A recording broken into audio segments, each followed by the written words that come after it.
What we do here is go back.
Hello there, my delightful Twitchy poos and the YouTube boo-boos and all of that shite.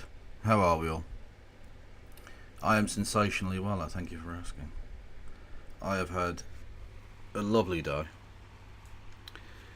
Went to the football, 2-0 win, bosh. And may have participated in, partaken of some bacchanalian refreshments, but that's legal here, so that's fine. You can drink alcohol here. It's good times. And yeah, I was not going to stream. I put up on the what do you call it? The Discord, which everyone should go and follow, by the way. That I wasn't going to stream, and then I got home and I felt fine again. I was like, in the bus home, I felt tired, and I was like, oh, I can't bother to stream. And then I got home and I was fine again. I was like, why do you do this, buddy? So I thought, oh, fuck it, I'll stream then. Why not? I saw a video I wanted to watch. Boom, let's do that on stream. Let's go. How is everybody? I hope you're all insanely well. But I don't know if you are. You would have to tell me one way or the other. Yes. So, I saw this video. It's about a topic that and we'll go on to the TYT stuff afterwards. But I saw this video and I wanted to watch it because it's a question I've sort of asked.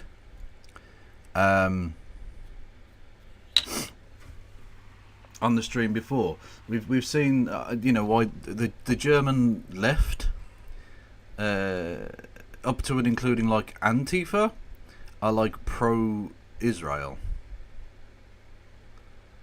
leading to some of the most comically absurd imagery of like Antifa stands with Israel type shit in German like demonstrations. Mad. Right, so many German leftists support Israel. From a guy called Best D Marks, who I think we've watched stuff from before, right? About the leftist Zionism movement or whatever, or socialist Zionism. So yeah, it seems quite good.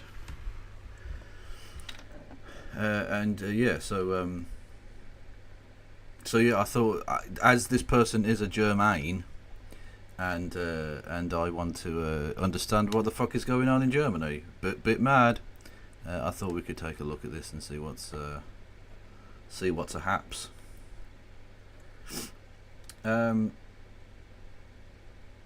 Yes.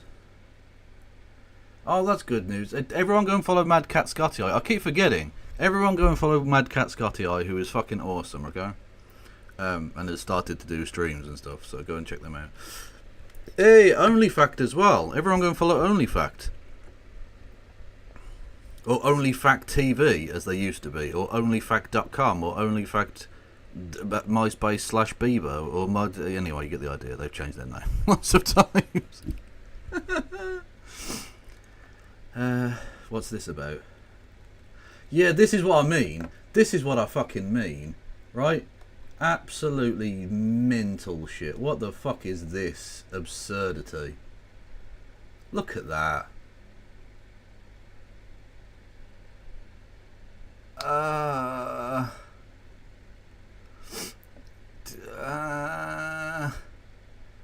Honestly, that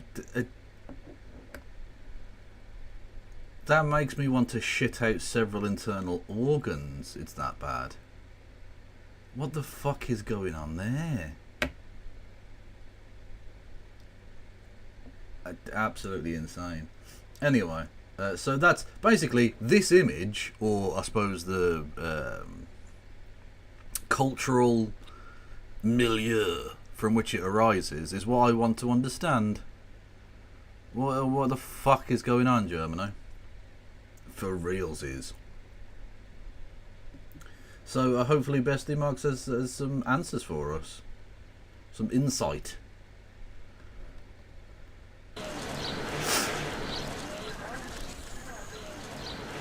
The East Side Gallery, the row of murals on remnants of the wall, is a popular tourist attraction in Berlin. One of the most famous of these is the one by Günter Schäfer, called Fatherland, showing a combination of the German and the Israeli flag.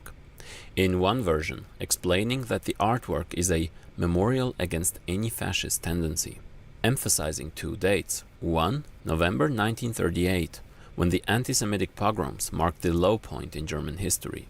The other, November 1989, the high point, the fall of... Okay, I mean, firstly, that's an interesting one. The Kristallnacht obviously was a low point. I don't think you can argue remotely that it's the low point. Like, the Holocaust was just getting going. Surely the fucking... I don't even know, the existence of Auschwitz? Although you can't necessarily put one date on that.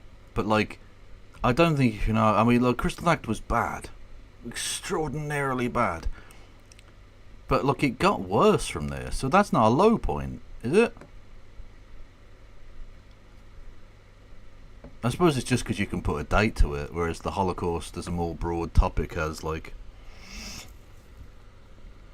what date do you put on Auschwitz? Like, the opening of Auschwitz 2?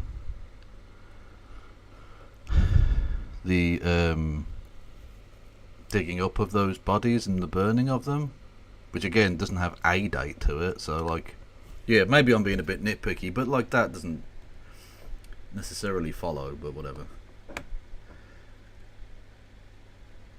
ABC agrees to give $15 million to Donald Trump's presidential library to settle defamation lawsuit. What the fuck? I mean, other fascists achieving things news. ABC has agreed to pay $15 million towards Donald Trump's presidential library to settle a lawsuit over anchor George Stephanopoulos' inaccurate on-air assertion that the president-elect had been found civilly liable for raping writer E. Jean Carroll. According to the settlement document made this week, program and pay $1 million in fees to lawyers. So the man that should be in prison is actually getting help from the courts. So if you're rich in America, you literally own the law. And not only do you not get punished, you get rewarded for being a criminal. When the truth walks away, everybody stays, because the truth about the world is that crime does pay.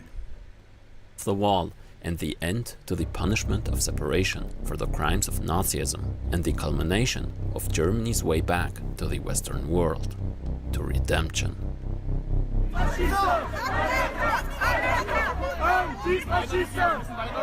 Kannst du mir... They were chanting Antifa stands with Israel. Oh. Germany, you make my head hurt. You make my head... pain. You bring pain. Pain and suffering.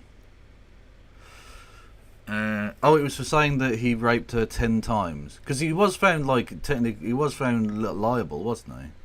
So he did rape her, but it was about the number of times. Wow, the American courts are dog shit, man. Like, for reals is dog shit. The British courts are bad, but the American ones just seem worse, somehow. Eine völkerrechtswidrige Handlung Israels nennen. Ich kann dir keine verurteilte und kein klar festgestelltes Kriegsverbrechen. Oh, God, what the fuck? I can't think of one convicted crime. Well, I mean, yeah, because they won't stand trial.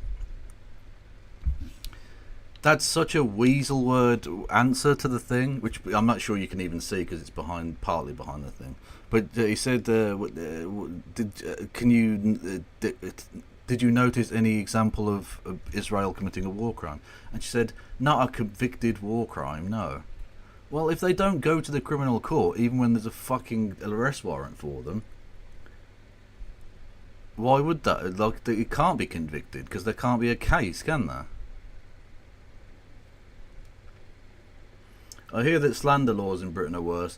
Yes, but like we've gone too far the other way. In America, they're not tight enough to the point where Elon Musk can literally call someone a pedophile and get away with it. That's just that's perfectly fine for him to do. That's ridiculous. Whereas in Britain, they're a bit too strict. Das Gift des Islams, das erreicht die Köpfe der Menschen nicht nur im Ausland, das erreicht die Menschen. Oh God. Oh no.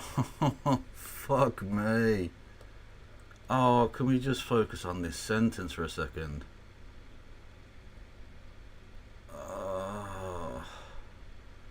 Free Palestine is the new Heil Hitler.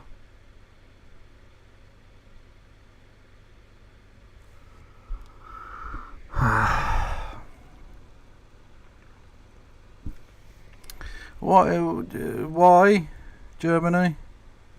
Just why? Why do you exist in this way? Bitch, you live like this? What? Fucking... honestly, the people who wrote this article need to be terms of service immediately. It's the only answer. They are beyond redemption.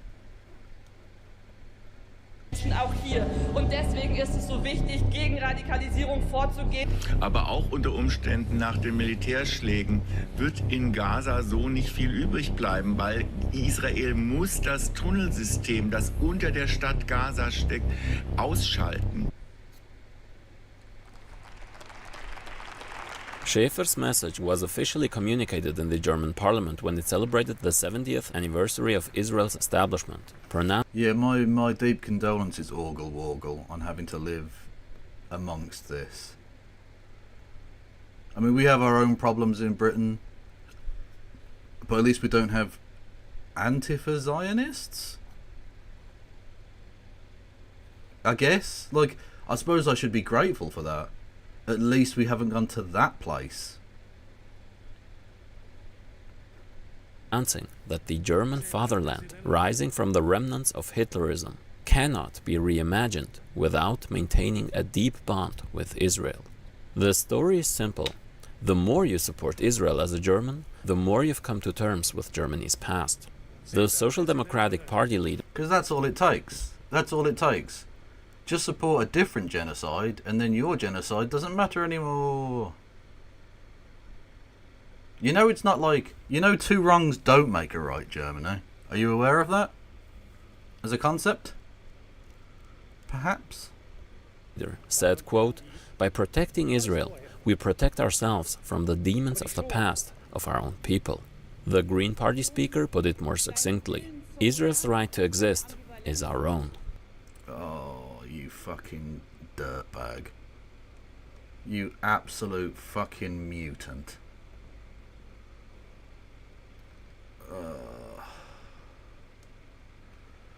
Israel's right to exist is our own. No, it isn't. I'm just, like, I could come up with, like, a nuanced argument about, like, you know, nation states and, you know, no one has a right to exist and blah, blah, blah, right? When I say no one, I mean no nation state has a right to exist. I could come up with, like, I could do that whole thing, but actually, what's the point? When something's so obviously bullshit, just say, no, you're wrong. The thing you said there is incorrect. Fuck off. What about Die Linke, the left, the supposedly anti-capitalist, most left-wing party in the German parliament? Their speaker articulated Germany's special responsibility towards Israel, invoking philosopher Theodor Adorno, emphasizing, quote, "the moral obligation to do everything so that Auschwitz may not repeat itself." But I mean, the irony, if that's what you want to call it, the bullshit of that statement is that they are literally aiding and abetting the new Auschwitz. It may not be the industrialized slaughter of the Auschwitz death camp, but it's killing as many, if not more, people.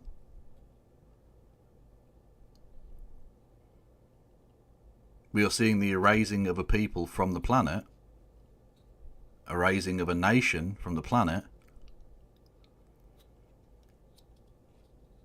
So, I mean, your support of Israel is doing the opposite of what Adorno suggested you ought to do.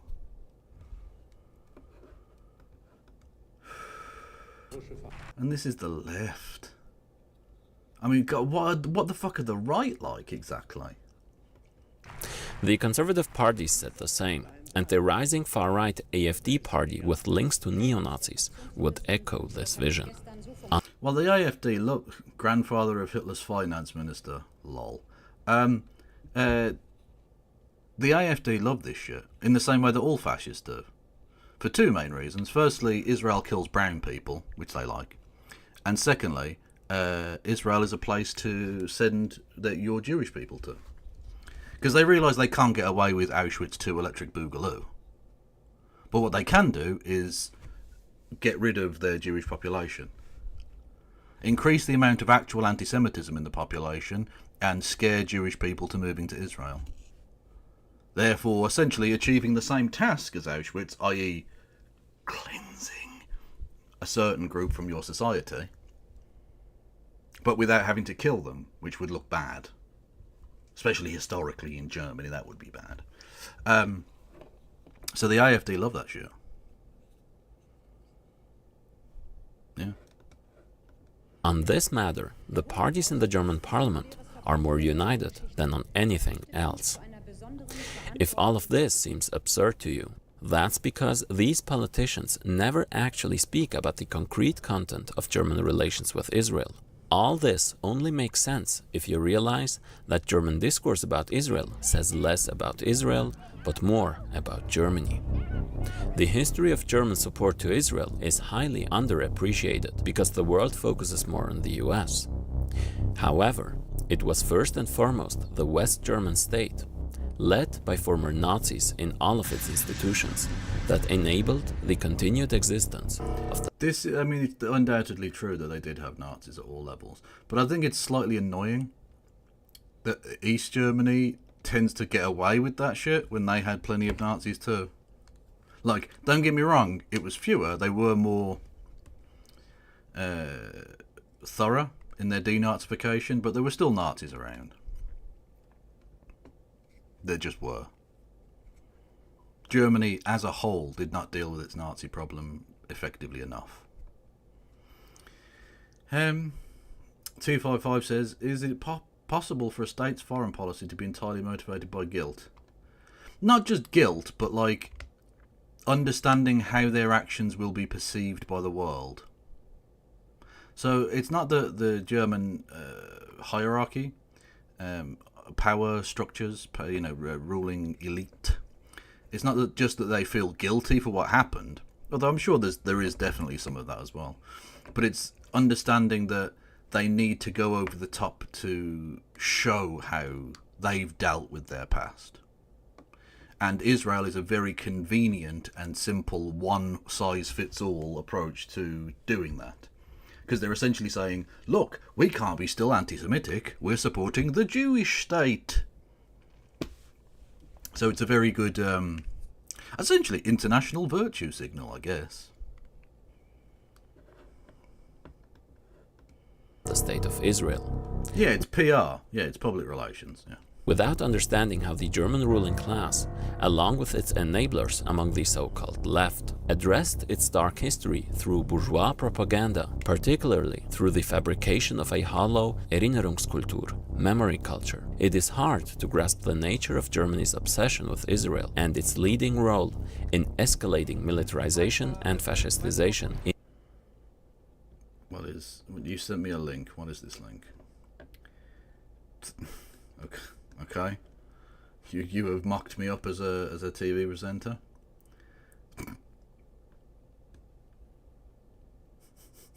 That's such a good photo of me. God, I'm beautiful, aren't I? In times of decaying imperialism, combining unhinged support for Zionism with the outsourcing of fake European guilt to the Muslim and Arab world.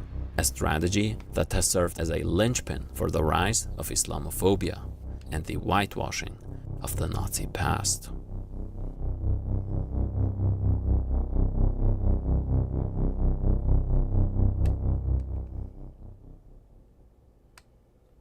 Before diving in, I want to give a heartfelt thank you to everyone who supports the channel on Patreon. Your contributions make an incredible impact, helping to cover the Oh, I suppose I should do my shilling.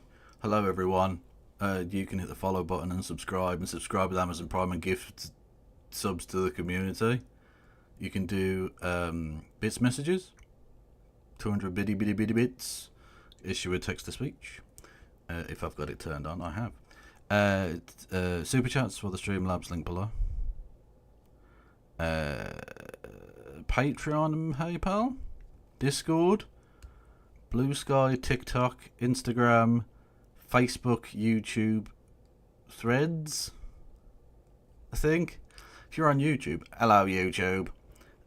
You can like the thing, the thumbs, and you can become a member for 99 pence. You can give memberships to the community, and you can do super chats, which I will read out, albeit in my reduced capacity to both see properly and read, because I am not the most sober I have ever been. Let's put it that way. Countless hours of research and editing that go into each video. Every new patron counts, so if you'd like to support this kind of content, be sure to check out the link in the description. Massive. Thank you for making this possible.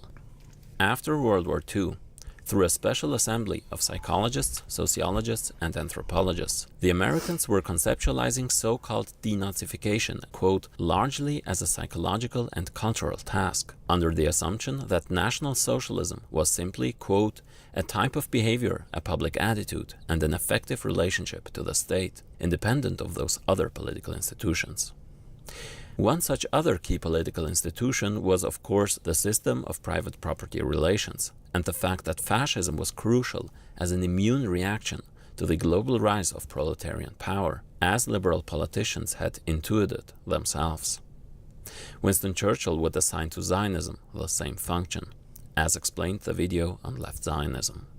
This isolated psychological focus on fascism and anti-Semitism was a key mantle for the US imperialist project to help create a post-war West Germany led by former Nazi Party members in crucial institutions, saving all the titans of business who had profited from the Nazi Reich, with the chief aim to continue the fascists' goal. Honestly, meant much of the same power structure survived regardless. All of the major companies that existed that profited from the Holocaust are still around. Grotesque. Goal with somewhat different means, to defeat the rise of communism. Israel knew, of course, that West Germany was still Nazified, but did Denazification take a while after World War II? It didn't take that long, certainly in the American-run sector of Germany, because they would essentially just went, as long as they claim they're not Nazis anymore, we'll just let them off, for the most part.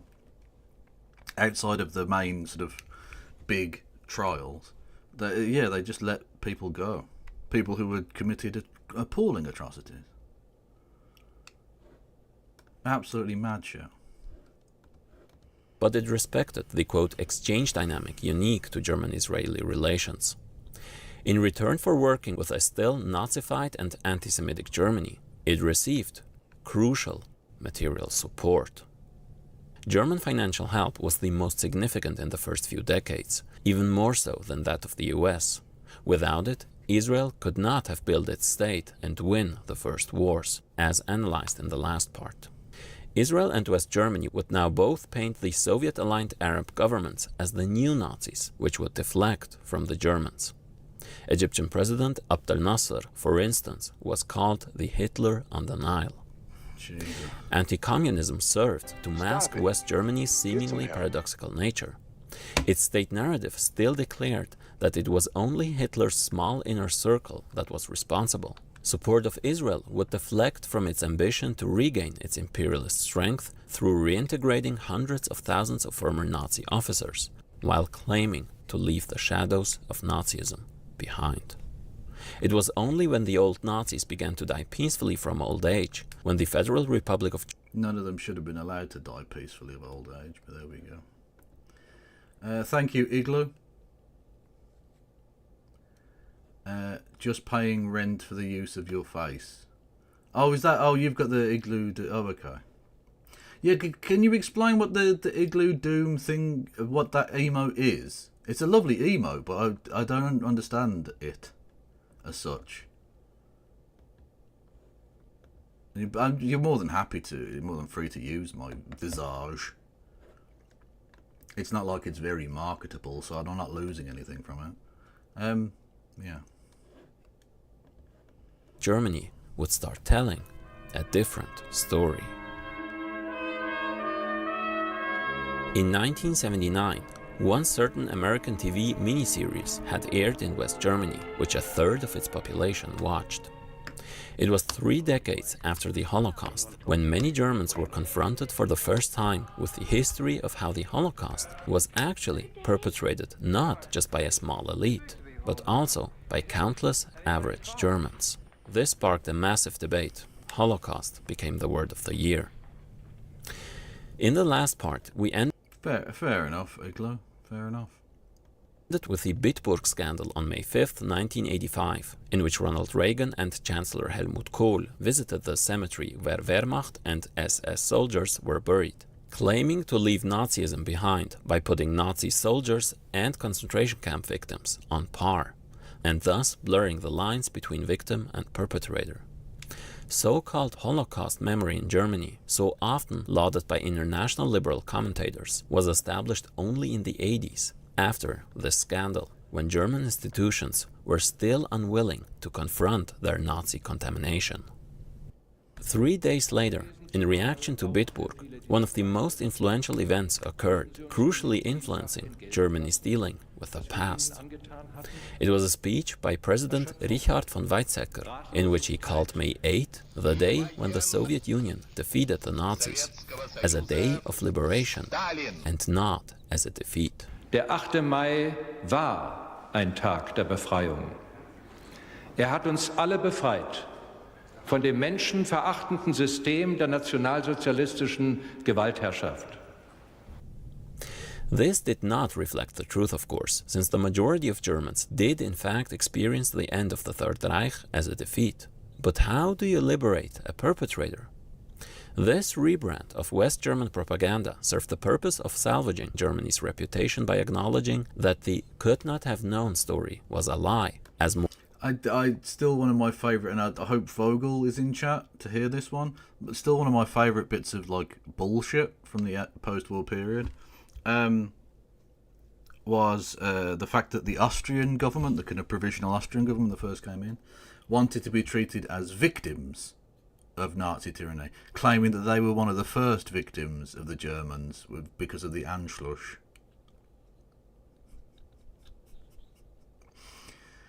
Not unsurprisingly, the Allies did not find that argument very convincing. More and more people were aware of Holocaust history and German society's collective delusion. Weizsäcker conceded that Germans were guilty because of ignorance, but not because many of them actively participated, still holding onto the myth that it was only Nazi leaders who did the crimes.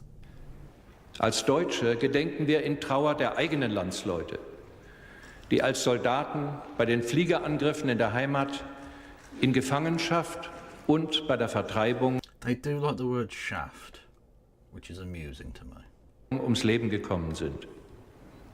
But the chief aim of this speech was something else, as expressed by Weizsäcker's quotation of a Jewish proverb. Quote, "Seeking to forget makes exile all the longer. The secret of redemption lies in remembrance." Political scientist Daniel Marwecki writes, quite literally, it was an offer of national redemption through memory. It was an offer not to be refused. Meanwhile, the German pseudo-left in parliament stressed that it is not the US which should be the guideline to German foreign policy, but the responsibility of Auschwitz. Joschka Fischer of the Green Party and later Vice-Chancellor from '98 and former leftist activist of the '68 generation concluded in an article, quote, "Only German responsibility for Auschwitz can be the essence of West German Staatsräson. Everything else comes afterwards." Staatsräson is the reason of state, or more accurately, the maxim for state action. One of the most brazen examples of how this is currently implemented is the new decree in one German state, where people will have to pledge allegiance to Israel's right to exist. That's so fucked up. Like, I wouldn't agree with you saying that you should have to agree that Germany has a right to exist. Why the fuck would you have to agree commitment in writing that the state of Israel has a right to exist is fucking grotesque. The fuck is that about? What kind of national cuckoldery is going on here? When they apply for German citizenship. Fucking mental. Invoking Auschwitz, the Staatsräson, and the supposed intent to prevent genocide everywhere in the world to justify German militarization became more and more popular and was soon taken up by the conservative right. Quote, "It is German Staatsräson that Hitler cannot be allowed to win posthumously." Another crucial work that educated people around the world about the concrete history of the Holocaust was American historian Roll Hilberg's The Destruction of the European Jews, the first comprehensive historical study of the Holocaust, finished in 1955. But in Germany, people couldn't read it until 1990, 35 years later. Why? Because the Munich Institute for Contemporary History prevented the translation of the book several times. At the time, many German historians, like the conservative Ernst Nolte, were preoccupied with excusing the Nazis by explaining that Hitler had reasonable reasons to suspect and jail the Jews, since the predominantly Jewish-led Soviet Union had committed a class genocide. I'm sorry, are we going top-heavy Jews with this again? Are we going top-heavy Jews? By the way, that's a thing from a debate that Vush did a long time ago with a Nazi. It's very funny. Before, and that the Holocaust was not really that different from what the Bolsheviks did. Holocaust trivialization by pointing fingers at communist revolutionary violence was a normal thing and still among many liberals and right-wingers today. One crude highlight was when, after Bitburg, Alfred Dreger, a right-wing party leader, sent a letter to the critical American senators stressing the common cause between the Wehrmacht, the Waffen-SS, and the US Army. Top-heavy Jews does make me miss Sophia as well. God, she was awesome.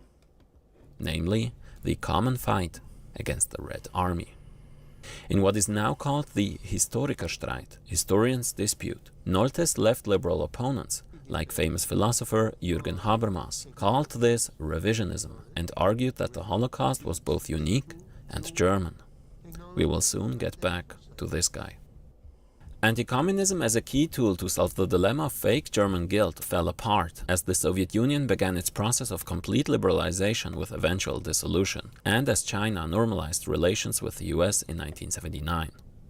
The weakening of communist strength now enabled West Germany to annex the Soviet-aligned East Germany.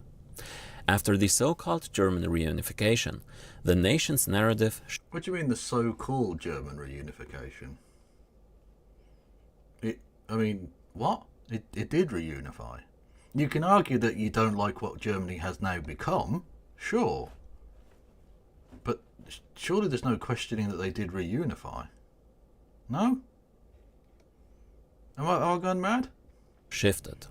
To quell fears surrounding the resurgence of a proud and revitalized German nationalism, a new story needed to be crafted. A story that would justify Germany's re-emergence as a proud, dominant imperialist power. For a time, communism had served as the convenient boogeyman, holding together the tensions of Germany's internal dilemma. They never gave back South Germany. True. Austria jokes. See, where's Vogel when you need them? They would appreciate this Tyrolean humour. With communism's collapse, something new was needed to fill the void. The threat of Islam. Following Germany's reunification in 1990, now having full sovereignty over foreign affairs, Israel looked at it with caution. In particular, the Zionists worried what would happen when the historically anti-Israel East Germany became part of West Germany. But there was no reason to be skeptical, as East Germany had fully succumbed to revisionism and softened its position on Israel over the past 10 years, with its parliament asking the Israeli people to forgive us the hypocrisy and hostility in the GDR's official policy towards the State of Israel. However, regained strength through German unification proved to be beneficial for Israel, with Germany remaining Israel's second largest trading partner after the US until 2009, when this position was taken over by the People's Republic of China. However, it was not reunification, but rather another event that brought the Holocaust back to the forefront of German-Israeli relations: the 1991 Gulf War. Several German companies had aided Iraq's chemical weapons program, and Saddam Hussein's missile attacks on Israel evoked Holocaust-era associations with Germany and gas. The German foreign minister flew immediately to Israel to give them aid worth over 80 million euros today, and the most costly German arms export to Israel up to that point.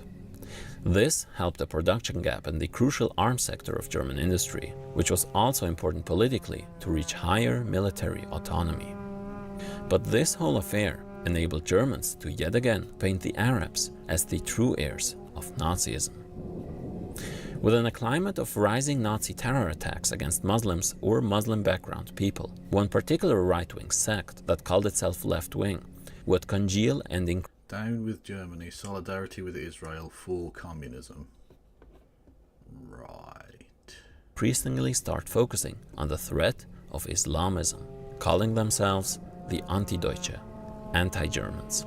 Renewed German nationalism worried them, and the intervention in former Yugoslavia, the first bombs dropped by an active German air force on targets since World War II, reminded them of a Oh, look at that. Hang on a minute. bombs dropped by an active German air force on targets. Oh, just look at that fucking image. Holy fucking shite balls. There is no free world without Zionism.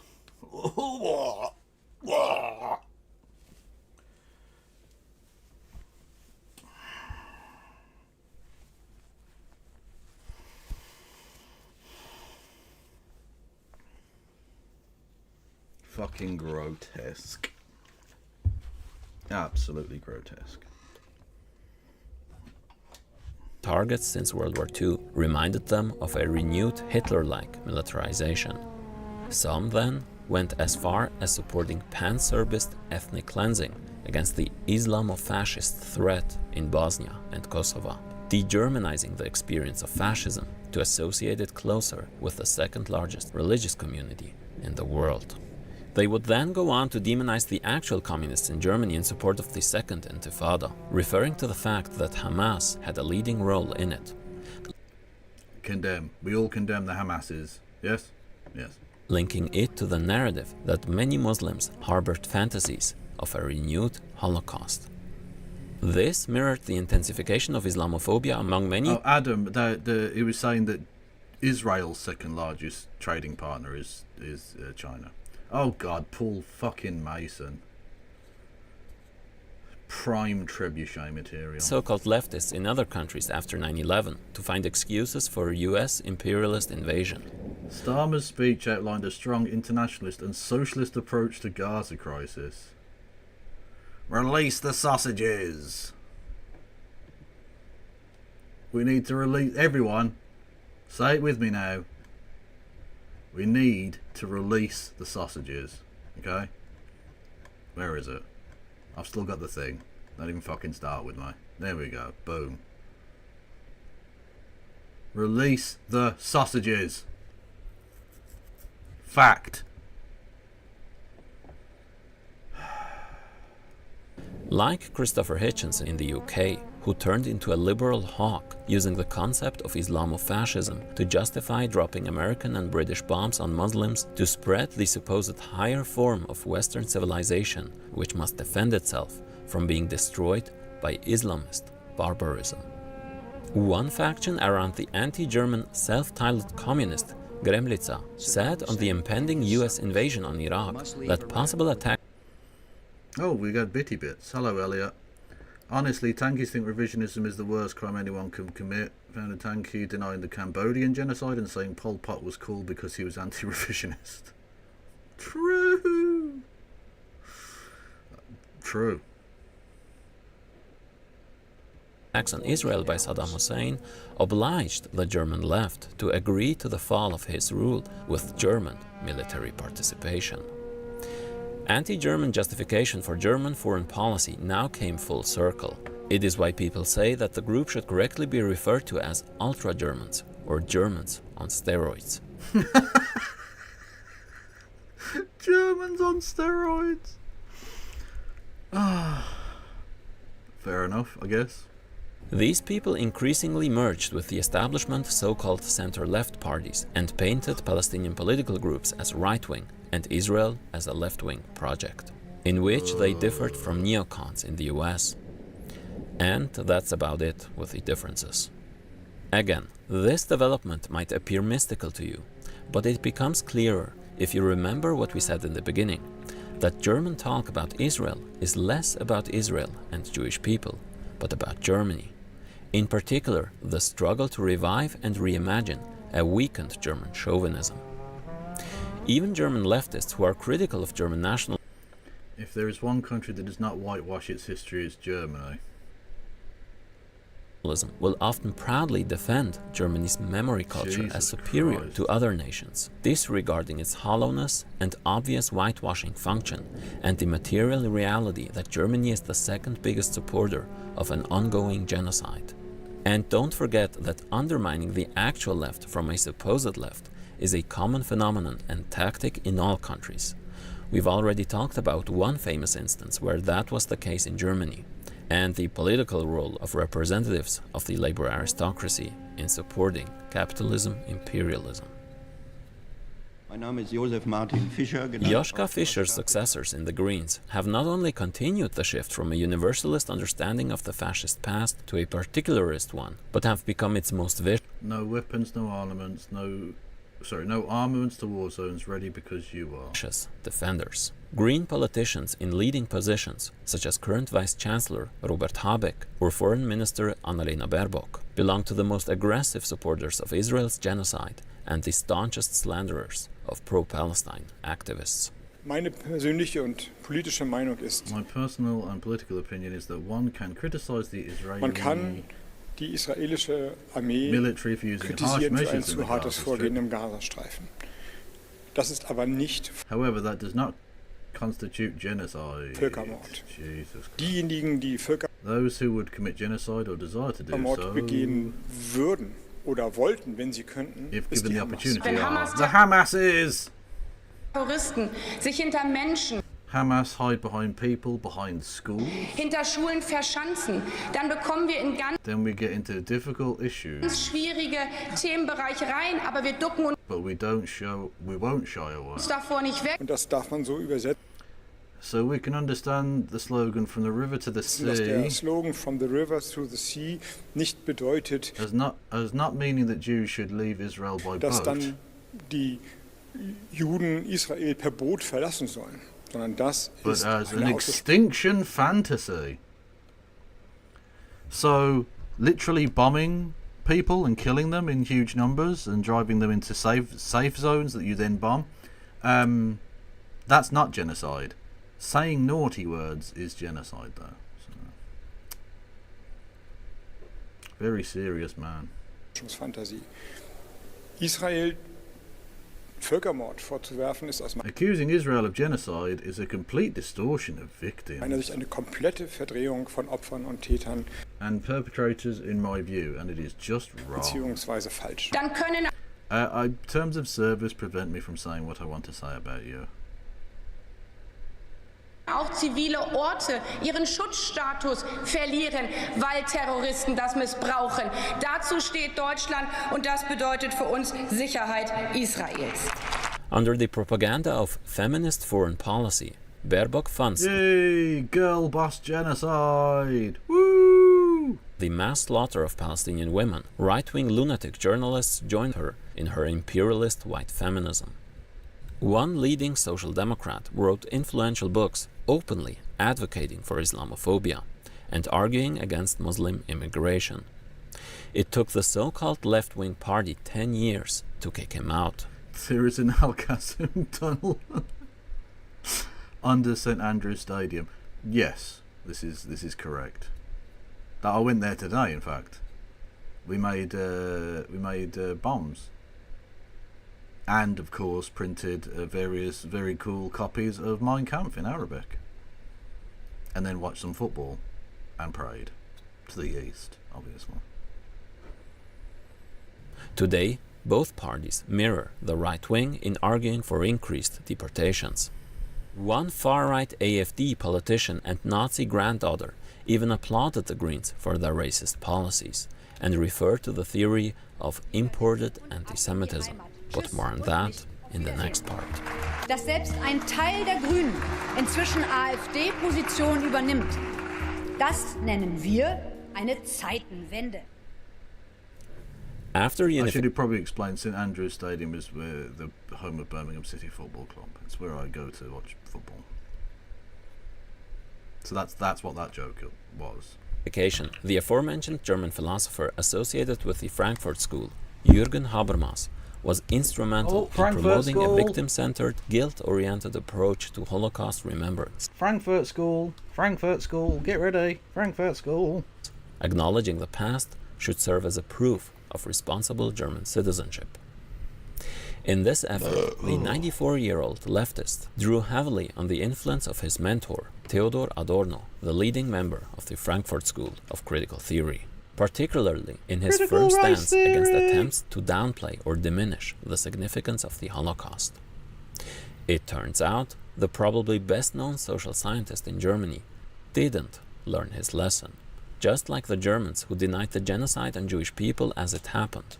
He now denies that Israel is committing one, calling its war on Gaza principally justified. I mean, you can just die, mate. You're 94. You can just die. Our proper moral, secular principles are sufficient in order to regenerate imbalanced social situations, and I shouldn't have to tell you what that means. So you may ask, how can you read so many books about genocide, oppression, fascism and hate, and still refuse to acknowledge a clear-cut case of genocide live-streamed on all devices? It's because you're German. But jokes aside, this dude put it slightly better. German political philosopher and historian at Princeton, Jan Werner Müller, who highlighted a profound paradox in Habermas's attempt to transform Holocaust remembrance into a form of negative nationalism, a kind of anti-nationalist nationalism. Quote, according to this view, Auschwitz was willingly recognized as a singular crime, but at the same time, this crime was jealously guarded as unique, almost metaphysical act which, yet again, had made the Germans a special people. Also, there was a cunning, quasi-Hegelian drive inherent in the view that Auschwitz had enabled the Germans to know themselves, or rather, their mythical essence. This nationalistic framework in Holocaust memory, even the negative kind, gave German politicians the perfect excuse to turn reckoning with Nazi atrocities into a celebration of national pride. As German President Joachim Gauck put it in a speech, quote, there is no German identity without Auschwitz.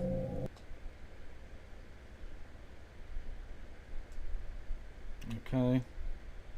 I actually agree with Joachim here, but for different reasons.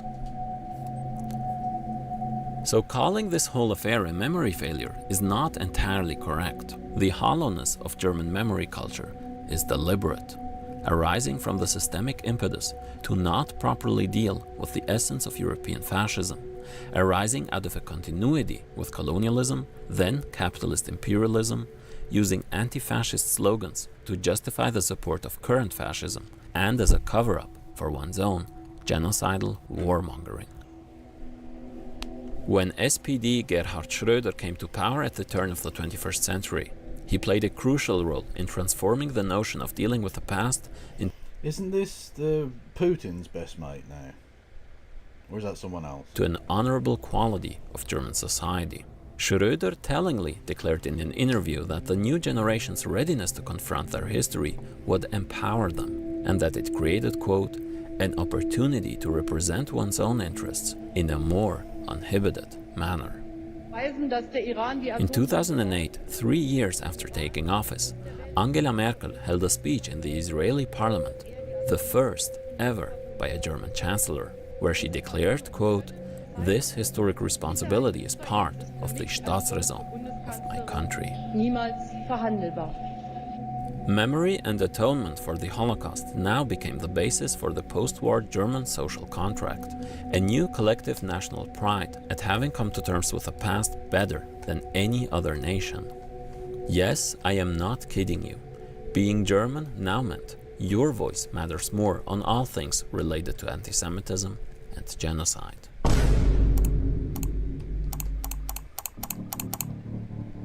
Importierter Hass, as a German, you should take me seriously.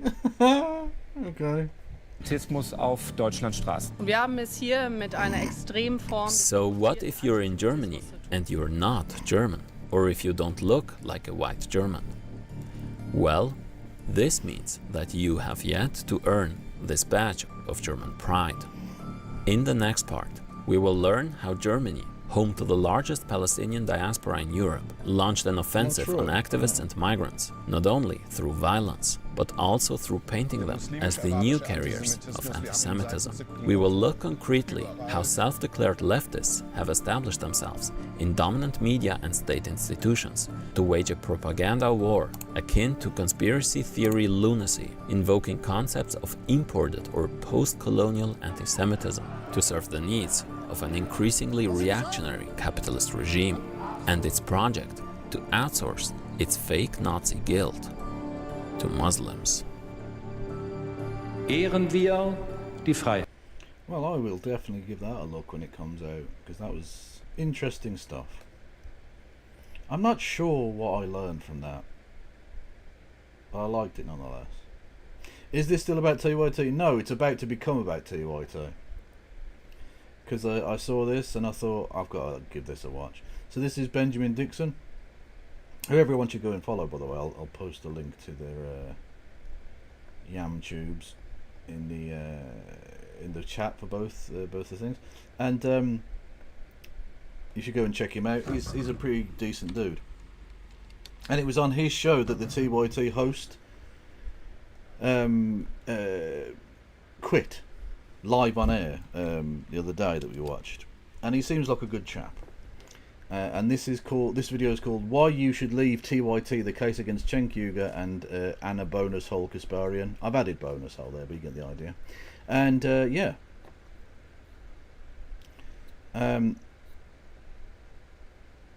yeah. Let's take a look, I guess. Yeah. If it's not muted, Kev, you dopey bastard. Happy with me, and everyone will hear exactly what they want to hear.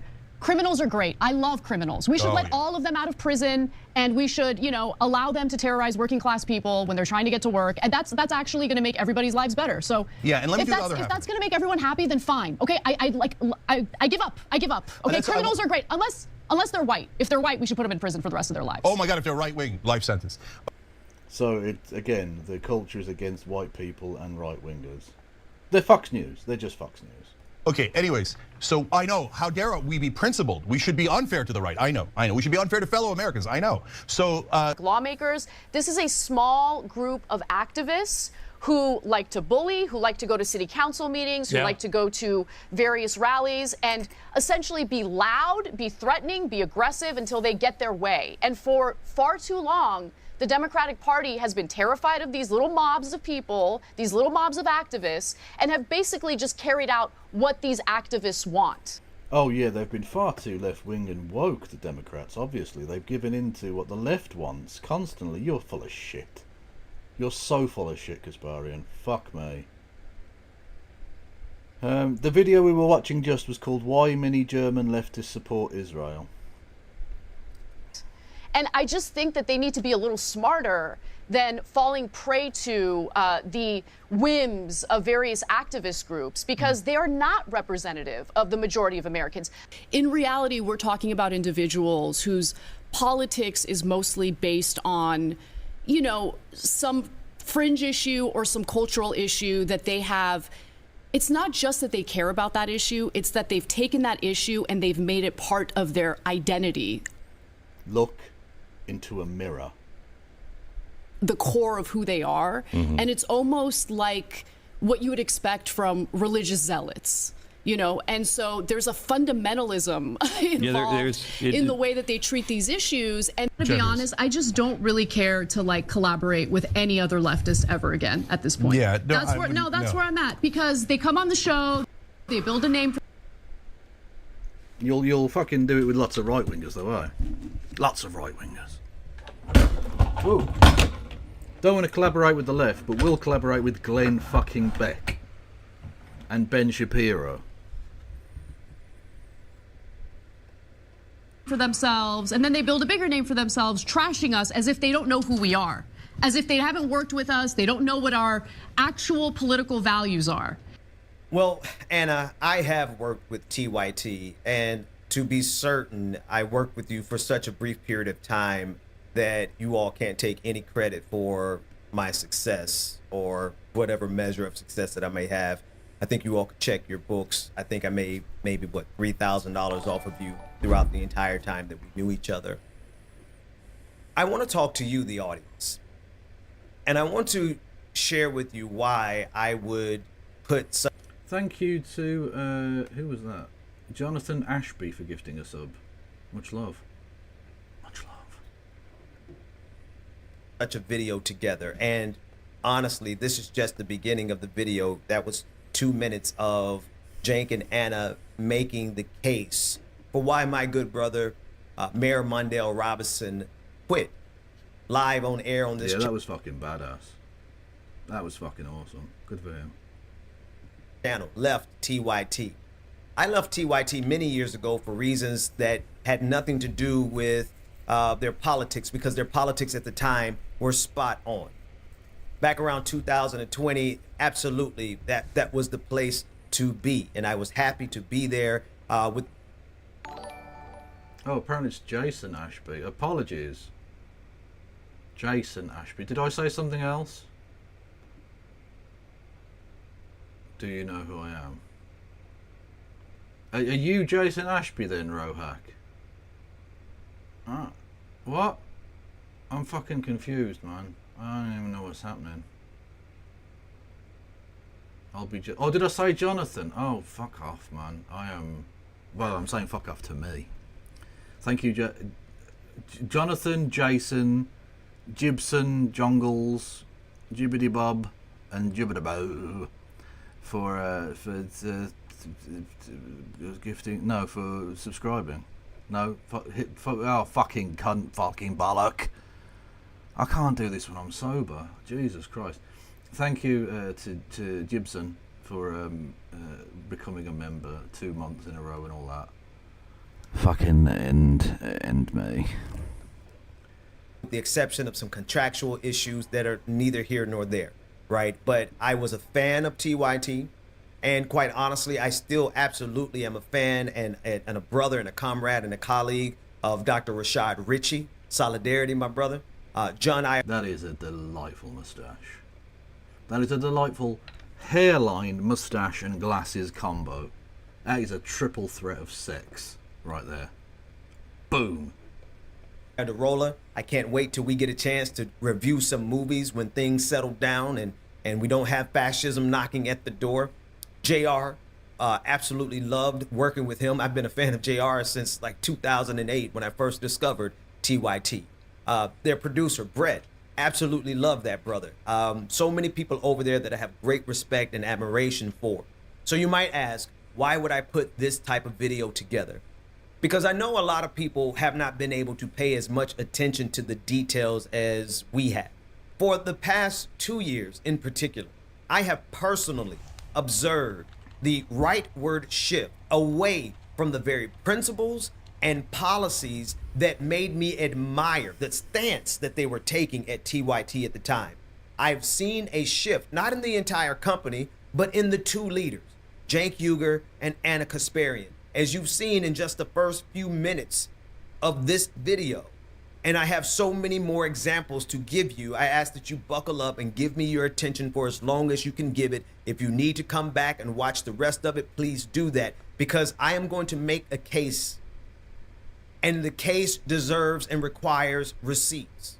Let's go. And this is what I'm going to tell you. Let's fucking go. Based on everything that I have seen, based on everything that I have observed, based on just the few receipts that I have in this video, I can confidently say without any hesitation, any reservation, and without any guilt that yes, you should leave TYT. You should fuck yeah, baby. Unsubscribe from their channel. If you are a member, you should cancel your membership. Why? I'm Kevin Logan, and I approve this message. Because we are absolutely at a time in American history where we do not need people who ostensibly represent the left. People who ostensibly represent progressivism, and certainly don't need people who speak on behalf of black issues only to start wavering at this point in history when we know without a shadow of a doubt who Donald Trump is, what MAGA is, what fascism is and where we are on the scale of fascism, where we are in the progression towards a full totalitarian state that is at the service of MAGA and Donald Trump. What we must have right now are media institutions that have no fear and no reservation calling out and standing up against MAGA instead of equivocating. And instead of trying to convince themselves and others that... Also, can I just say, I do appreciate an American who pronounces it properly. MAGA, not Maga. MAGA. There's no R there. Stop. Maybe MAGA really isn't as bad as they literally say they are, as what they have outlined in Project 2025, as what they have stated they wanted to do to every marginalized group in this country. So where do we begin? I want to begin. Who is TYT? TYT are, it's like, imagine a bag of like wet shit that's been like repeatedly microwaved, and you get that kind of aroma of wet shit in the microwave. It's like that. And with why it is so problematic that Anna Kasparian took a story that we on the left, we in progressive circles, as a matter of fact, mainstream media, even mainstream media, did their due diligence to understand that the story of the Venezuelan gangs that had alleged... Oh yeah, by the way, she's still doing this thing, right? Anna, the fucking birthing person, is still absolutely convinced that the Venezuelan story was like totally legit, and they weren't publishing fake fucking MAGA propaganda before the election. Honest guys.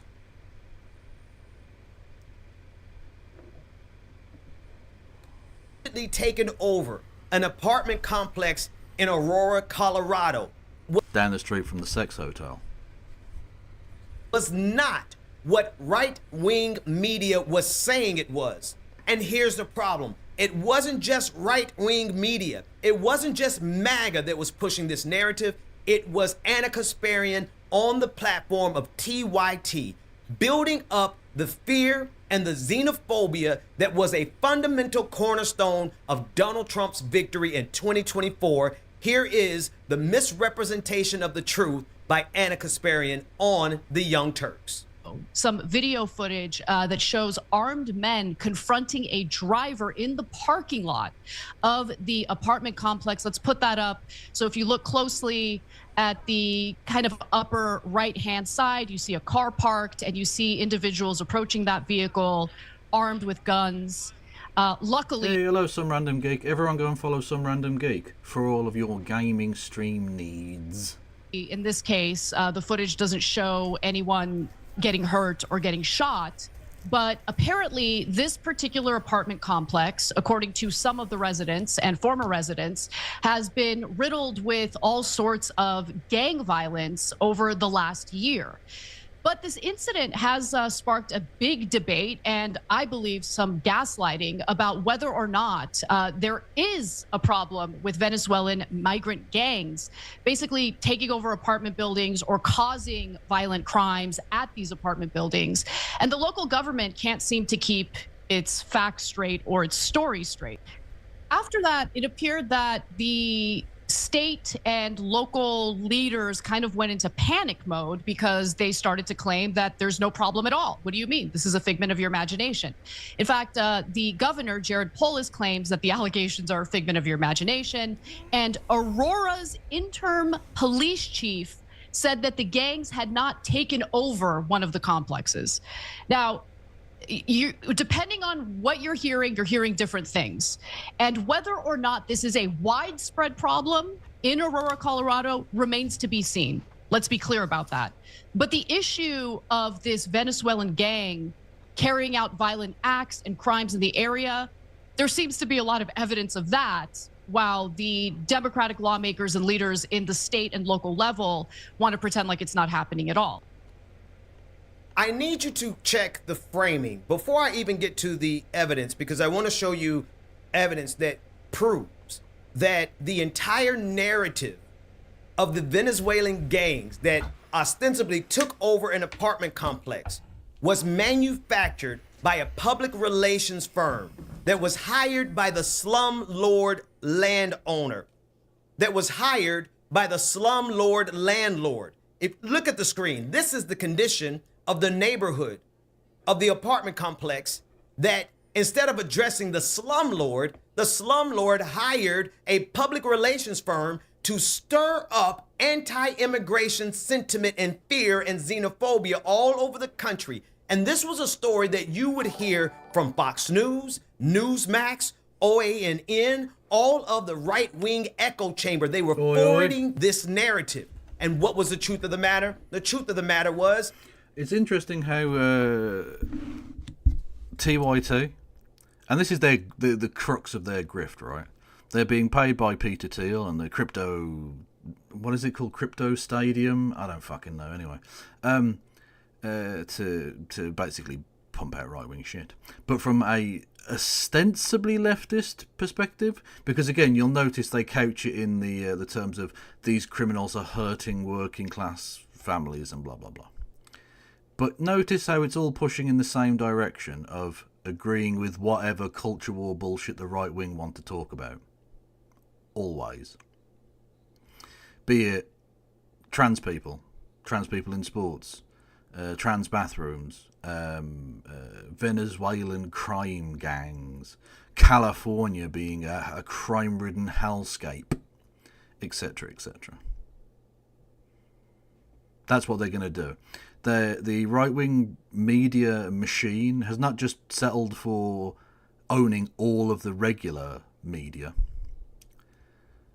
They're now moving into buying, obviously, right-wing internet media, things like the Daily Wire, etc.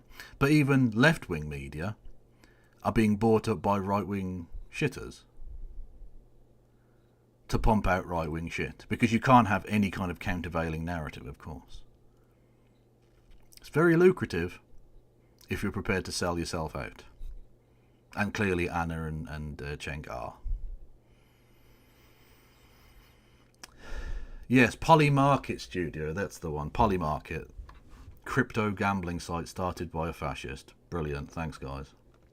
There was no gang that took over the apartment complex. It was a spin. It was a spin in order to protect a landlord who didn't want to take care of his property. But I want you to catch the framing of what she said. She framed, listen again. I gotta play it. Listen again at how she framed it at the very end. Venezuelan gang carrying out violent acts and crimes in the area. There seems to be a lot of evidence of that, while the Democratic lawmakers and leaders in the state and local level want to pretend like it's not happening. I'm not blaming capitalism. The individuals in question were rich enough as it was. This is entirely on Anna and Cenk. I'm just explaining the economic forces that surround this, but in terms of the problem, this is absolutely on them. Yeah. Happening at all. The Democratic... Listen... If you've been a part of my channel for any amount of time, you know that I carry one of the greatest and the most significant critiques of the Democratic Party as we know it today. I have no friends in the Democratic Party. The Democratic Party owes me no favors, and I owe them nothing. But to have the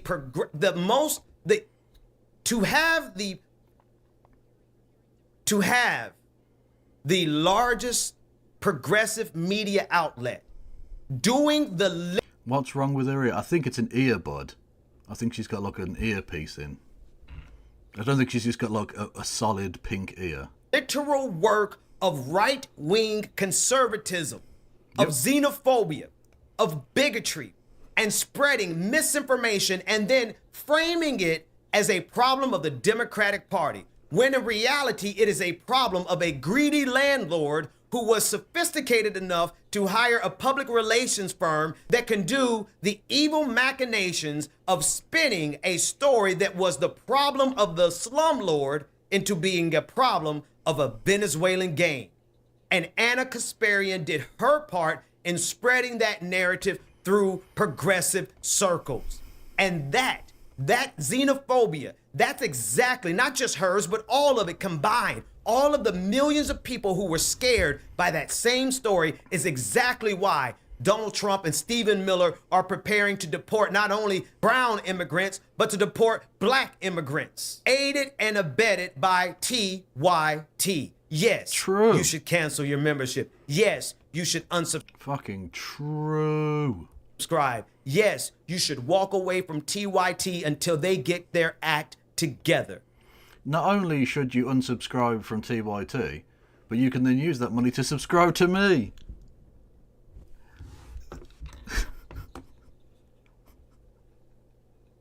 You can, or you could just do that anyway, because I'm awesome and I need money. And you can help me create. What is this content? It doesn't feel like content. I don't even know what this is, but whatever this is, you can assist me financially in creating it. Fuck yes. Let's keep going. The next problem that I have is exactly what Mayor Mondale Robinson said on this channel a few nights ago. He said that when you go out of your way to try to convince everyone to give MAGA the benefit of the doubt, they're not really as bad as they say they are. They're not really as bad as their policies dictate that they're going to be. In actuality, if you get to know them one-on-one, some of them are really nice people. The insidiousness of that technique suggests that you should accept MAGA based on individual personality and ignore the collective intention of harm that this. Exactly, it's the Karolin Borisenko, I went to a thing and they were nice to me, so now I'm a fascist. Interestingly, MAGA then tried to deport her husband. Brilliant. Well done. The leopards were never going to eat your face, were they, Carolyn? This group, MAGA, Donald Trump, Make America Great Again, what they intend on doing not only to immigrants, not only to migrants, not only to asylum seekers, but to black people, to women, to the LGBTQIA community, to the entirety of democracy. You want us to sit back, Anna Kasparian, and because your neighbor, who was a Donald Trump supporter, was nice to you, that's the anecdote by which we should reevaluate our entire assessment of who and what MAGA says they are? The absurdity of it all. Listen in. And so I'm like trying to get his bicycle like up the stairs, and all of a sudden this man stops me. His name's Jeff, and he's like, "Hey, let me help you out with that." And he starts helping me out.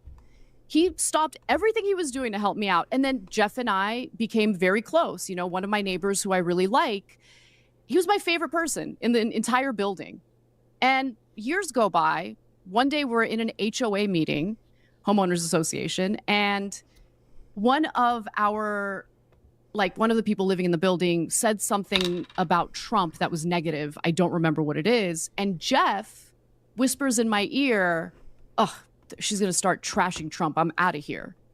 And it hit me that he's a Trump supporter. We had never talked about politics before. And I'm like... But I thought the Trump people just wanted to have a conversation. Anna. No? Oh, that's crazy. That's craziness. Thank you, Rohack, for gifting a membership on the Yam Tubes. Much love.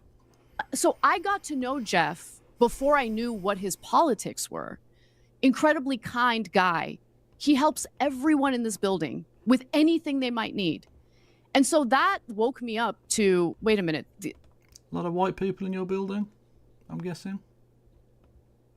Not all Trump supporters are like dangerous, evil individuals. And yes, it was stupid that I thought that to begin with. Like, I'm embarrassed admitting that, but it's just how I believed. And that kind of was one of the moments where it's like a light bulb went off and something was telling me, you need to scratch beneath the surface a little more because you don't have a realistic view of what's going on here. Brilliant, thanks. Amazing. I've been waiting for this little moment. Okay. George Galloway reacting to the fall of dump truck ass ad. The Arab world is now dead to me. The Syrian Arab Republic was its last castle. There is nothing left. As Rumi said, you can beat 40 scholars with a single fact, but you cannot beat an idiot with 40 facts. There'll be many more than 40 in the course of tonight's mother of all talk shows. The Arab world is dead to me. The Arab world is dead to me. Oh, seeing him unhappy is fun. One anecdote, and Anna is ready to completely dismiss her entire framing of the world. Now, that's her personal prerogative. If that's what makes her change her mind about everything that she has ever said, that's her business. But for those of us who don't use politics for a career or commentary as a career, but we do this because it is our passion, and we do this because it is a matter of life and death for many of us. We do this because the issues matter to us.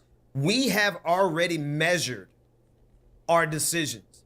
We've already weighed these things in the balance. We know what it means. When I know exactly what it means when I say what I say about Maga and what they represent and what they intend on doing.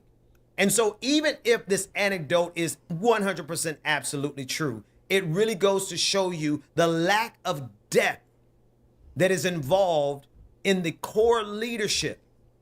The captain and the co-captain. The co-captain has not even thought her politics through enough to be able to survive one friendly encounter with someone from Maga. And while I was at TYT, I absolutely did love the way that they spoke about racial issues. I won't front on that. I can't pretend on that. They absolutely, when they were on air, when I was there and when I was on air, they seemed to have all of the right talking points as it pertains to justice.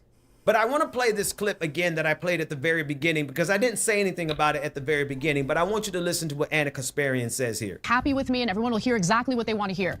Criminals are great. I love criminals. We should let all of them out of prison, and we should, allow them to terrorize working class people when they're trying to get to work. And that's actually going to make everybody's lives better. So yeah, and let me if do the other half. If that's going to make everyone happy, then fine. Okay, I give up. I give up. Okay, criminals are great unless they're white. If they're white, we should put them in prison for the rest of their lives. Oh my God, if they're right wing, life sentence. Okay, anyways, so I know. Like, what straw man are they even attacking there? Who has ever said this?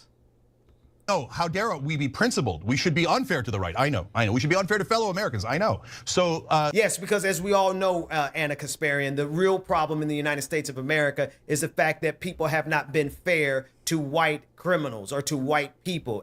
And not to mention right wingers, because America has been cruel to right wingers. And the biggest problem is that we just don't show compassion enough. We don't show patience enough. We are not kind enough. We're not thoughtful enough to really consider the plight of white people, Anna Kasparian, are we? Or right wingers. Those are the groups who have a problem in the United States of America. And another thing, the last thing that we need in progressive spaces are individuals who take not only their name and their reputation that they built off of your dollars, off of your subscriptions, off of your memberships, and take that to right-wing media. And in order to make nice with them, in order to cozy up with them, they get on there and they trash the left.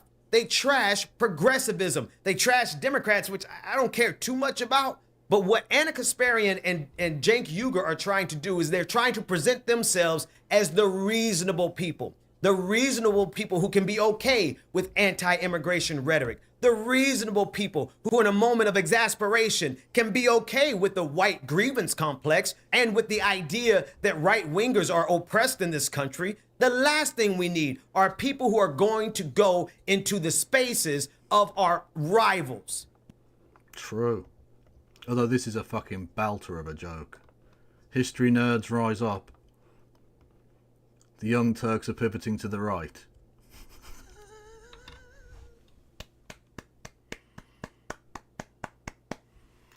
For the 4 people who get that joke, you're welcome. Everyone else, read a book.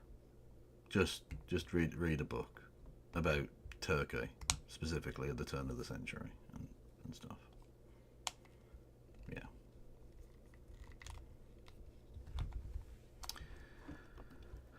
You might not want to call them enemies, but they view us as enemies. You might not want to consider them rivals, but they view us as rivals. And we simply cannot have the largest progressive media platform in the country be one that is more interested in making nice with people like Glenn Beck and Pierce Morgan than they are with the left, than they are with progressives, than they are with the very people that Anna Kasparian is talking bad about in this clip.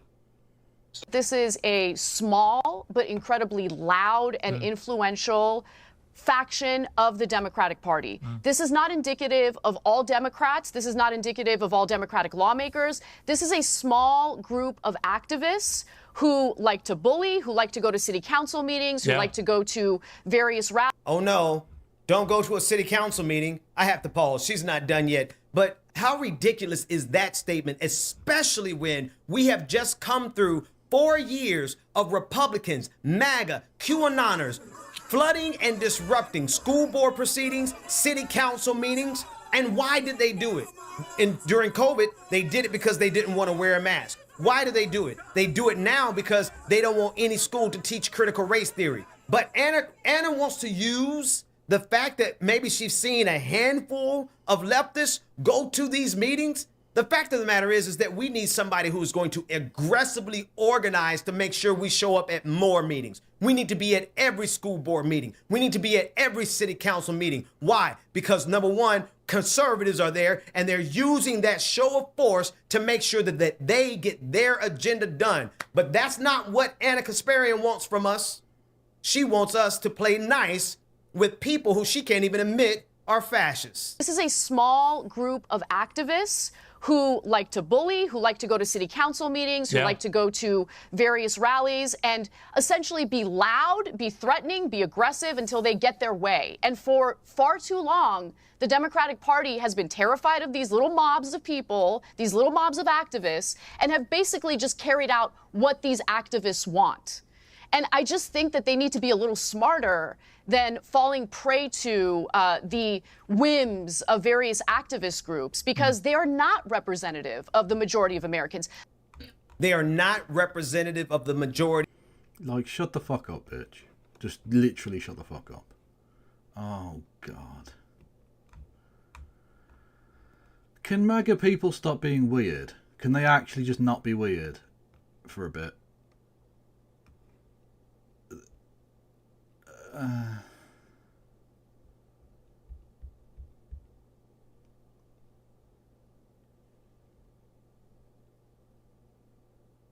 Can they not? Can you just not, please?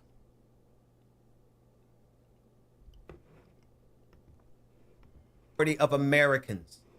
So what does that mean, Anna? Does that mean that we who are not in the majority, we who are in the minority, we must succumb to the whims of the majority? Yes. The tyranny that is what of the majority? Means. Yes. If we, what does that mean? Because the masses believe something, the masses believe that climate change is a hoax. Should we succumb to the whim of the masses that believe that climate change is a hoax? The masses in the United States of America thought that the economy was doing bad before Donald Trump got reelected. As soon as Donald Trump got reelected and has not even been inaugurated yet, all of a sudden they think the economy is doing great. Should we succumb to the whims of the majority? Because with the right wing, it's all about vibes. Just vibes, vibes, vibes, all the way down. It's just vibes all the way down. It's just vibes. To repeat myself, all the way down. Majority always right? No, that's number one. But number two, I guarantee you that there are more Americans who agree with us than agree with you, than agree with MAGA. And the problem is that we have suffered over the last 4 years underneath a regime, a media regime that has relentlessly manufactured consent. What do I mean? Everywhere you turn, the algorithm is bringing you a right-winger. Everywhere you turn, your next video up on YouTube is someone from the conservative movement. Everywhere you turn, on Fox News is... Literally Twitter, it's just Nazis now. It's just Nazis and fucking rage bait. It's on in your gym. Fox News is on at the bar. Fox News is on at the military base. Everywhere we have turned in this country for the last 4 years, we have been inundated with right-wing propaganda. And so, of course, it looks like the majority is going with the right-wing agenda. But even if the majority goes that way, we need progressive media that will hold the line and not say if we can't beat them. Exactly. I love the passion. I love the passion of it. This, on the other hand, is, I mean, again, if they were actual Christians and they read the passage about the false prophets before the end time, it's right here. Every bit of it. Join them. Now, I need to pause. There's more video. There's more examples of why I'm getting ready to say exactly what I need to pause and tell you. If the leaders of TYT no longer reflect your values, you absolutely have the right, and you very well should, cancel your membership. You should unsubscribe from their channels. You should unfollow them off of social media, and then do what? Pour your energy as well as your resources into actual progressives. TYT. Namely, KF Logan 1875. That's the person you should pour your money into. Pour your money into. I went a bit fucking cry. Yeah. Granville. Little that's a reference for the British people and the old British people, just old British. But anyway, you should give me your money.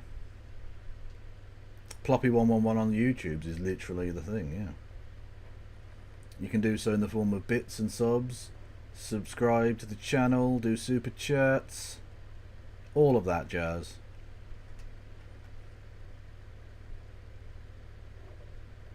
T will be just fine. Let them get the money they need from Maga. If they want to cozy up to Maga, let Maga pay for all of their equipment. Let Maga pay for all of their salaries. Let Maga pay for their studio, even though that studio has already been paid for now, not only by subscribers, but also by Polymarket. We'll get to that in a minute. But the Polymarket last thing that we need is for a media company that is going towards Maga to be funded by anyone who is remotely liberal, anyone who is remotely progressive, certainly no one who is a leftist, and absolutely no one who is black. Why? Because we know the agenda of MAGA is anti-black, it is anti-progressive, it is anti-democratic, and I don't mean Democratic Party, I mean small d democracy. They are anti-democratic, and we do not need our resources going there. And if TYT continues to go in the direction that Anna Kasparian and Cenk Uygur are taking them, then that is going to be a subscriber base that they will slowly but surely be indoctrinating with misinformation. Well, people will just stop watching. I imagine their numbers are down, although they may have spiked in with more recent nonsense, perhaps, I'm not sure. But they may very well have their numbers probably have fallen off a little, I imagine, over the course of time. Or quite a lot, I don't know. Misrepresentations mixed in with some good politics, mixed in with some good segments. But then here comes the anti-immigrant narrative. Here comes, oh, woe is me, white folk narrative from Anna Kasparian. Oh, here comes, oh, woe is me, the right-winger. Some fucking birthing person nonsense, yeah. Views and subs dropped apparently. Yeah, that isn't surprising. Check Social Blade. Oh god, I haven't been on Social Blade in a long time. Mainly because I don't usually care. Let's have a look. TYT. TYT on YouTube.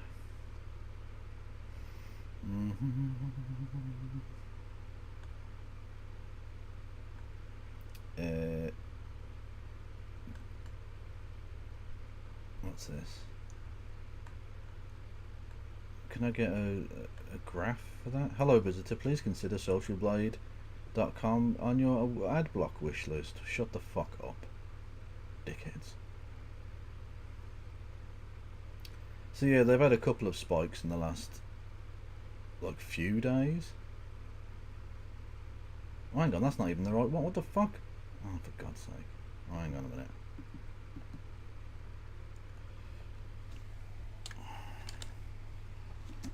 Okay, Social Blade is dog shit right now for some reason. The Young Turks. Fucking hell. Here we go. I've got 6,080,000. Ooh, yeah, no, that is a drop off. Yep.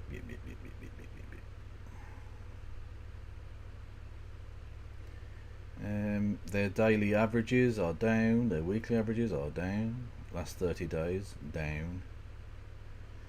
Gain subscribers has fallen off a cliff from 60,000 to... This is new people, so like, you know, they're replacing old ones and all that. 60,000 down to just shy of 10,000. Yeah. No, they're fucked. They're fucked themselves.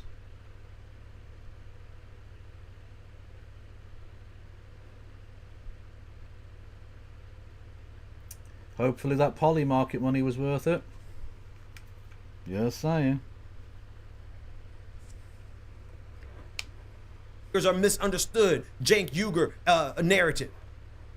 Oh, sorry, Rohak, I got rid of it now. You just go onto Social Blade and look for yourself, if that's what you want to do. Yeah. No.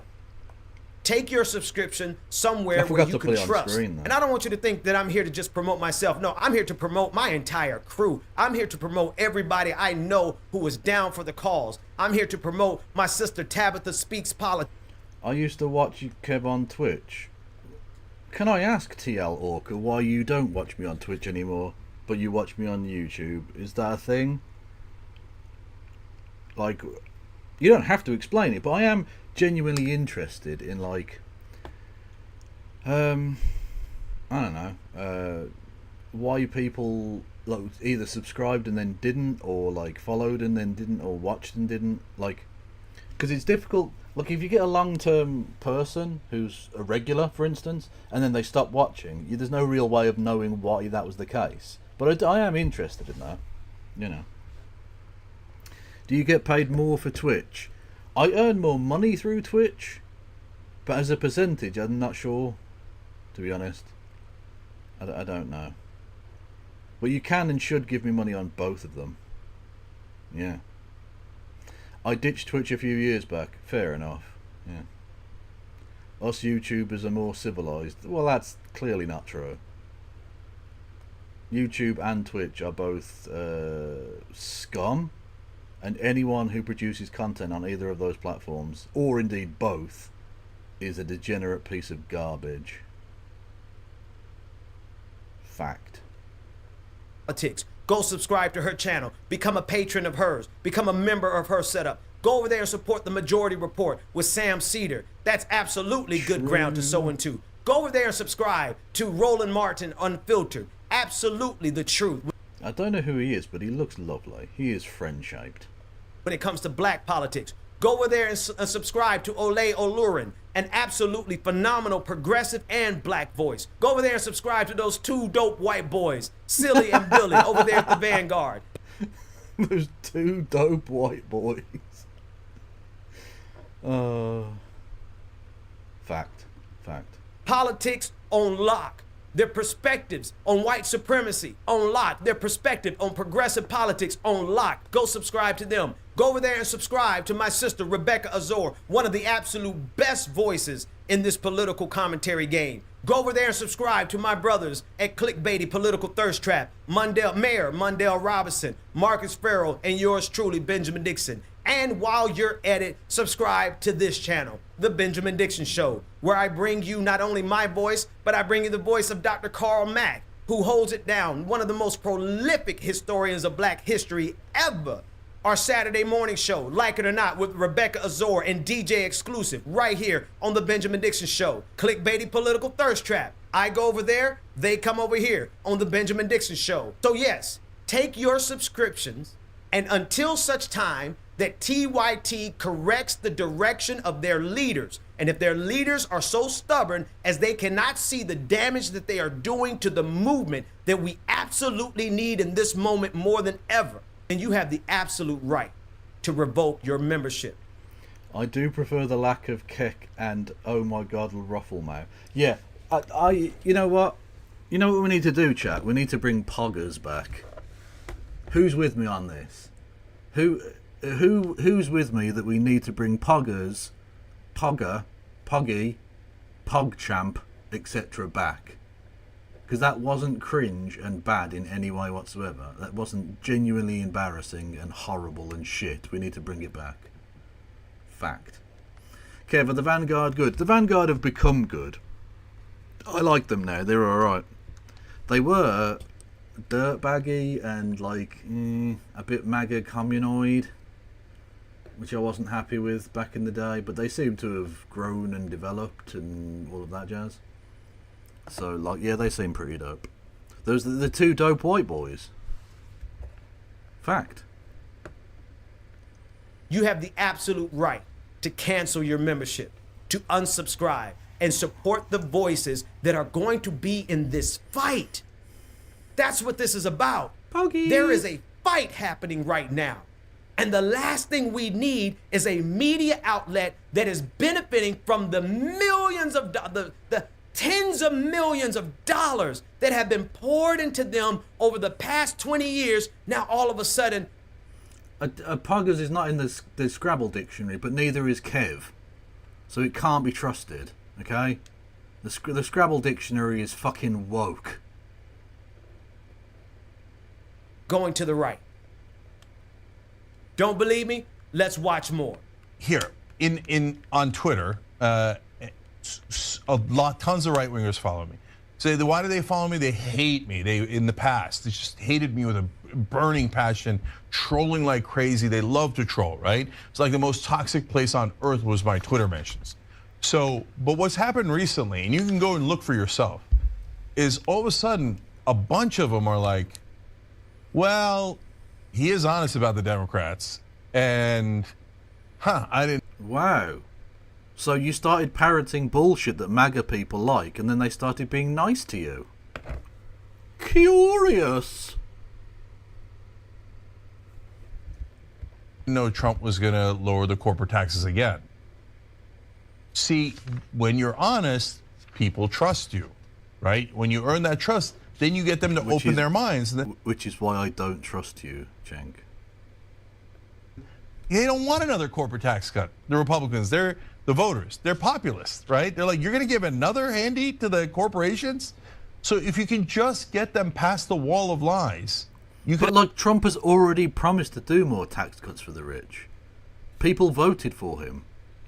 These people, this mythical fucking actual populist right doesn't really exist. They'll say in abstract, oh yeah, the military-industrial complex needs to be took on, or yeah, taxes are too low on billionaires, but they vote for candidates who believe and vote for the exact opposite. So I don't care.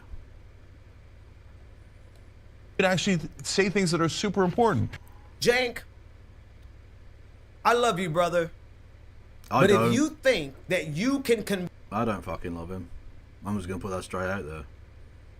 Convince a person in MAGA who has built their entire worldview off of false premises, off of lies, off of intentional obtuseness, off of revising history, Coggers. who Fuck yes. happily seek the propaganda. In fact, if you are foolish enough to believe that MAGA, who demands the propaganda, why do you think Fox News ratings went down and OANN's ratings and Newsmax ratings went up? Because Newsmax gave them the propaganda that they craved. This isn't Big Brother in 1980. Welcome in, mutants. How are we all? Are we well? I hope so.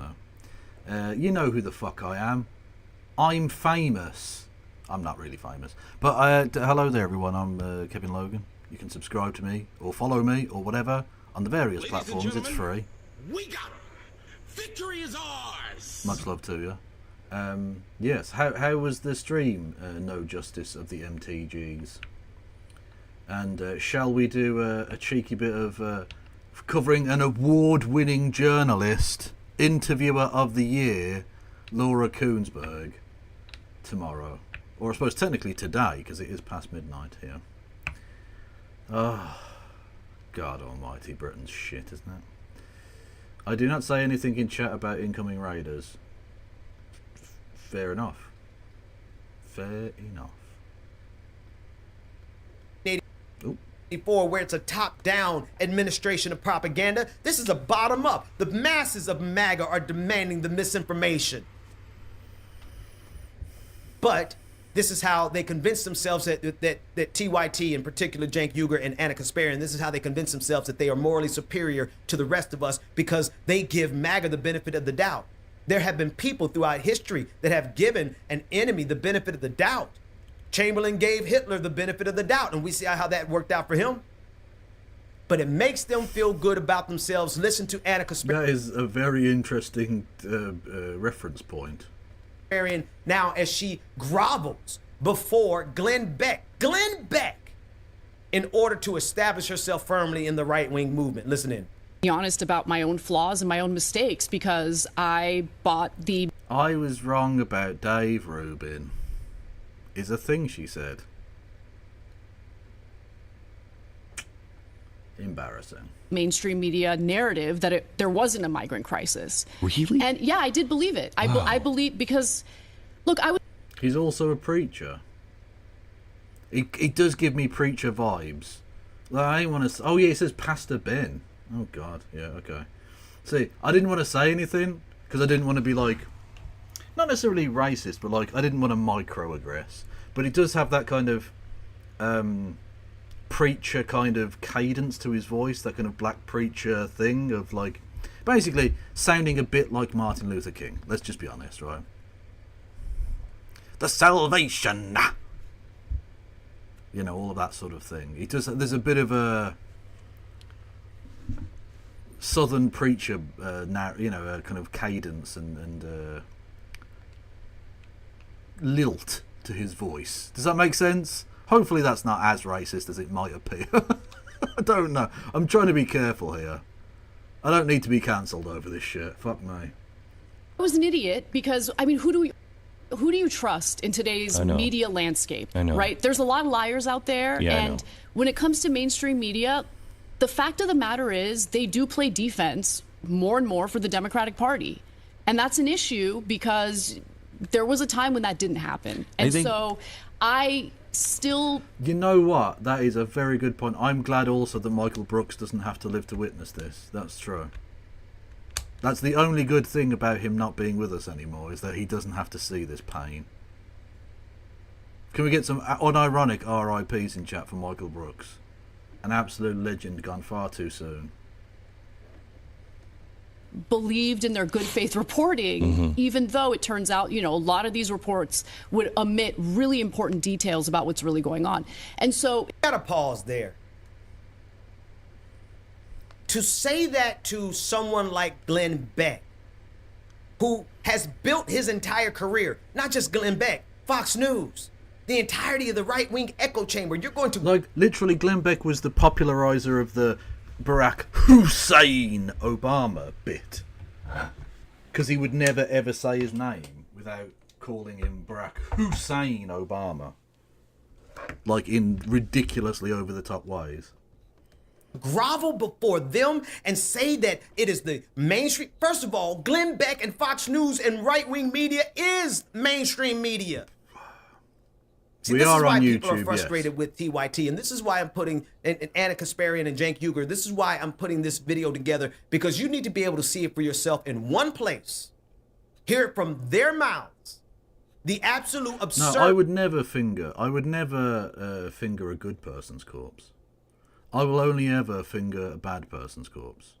That's the joke, I think. It's only evil people who get fingered. That's a weird sentence. That's a very weird sentence.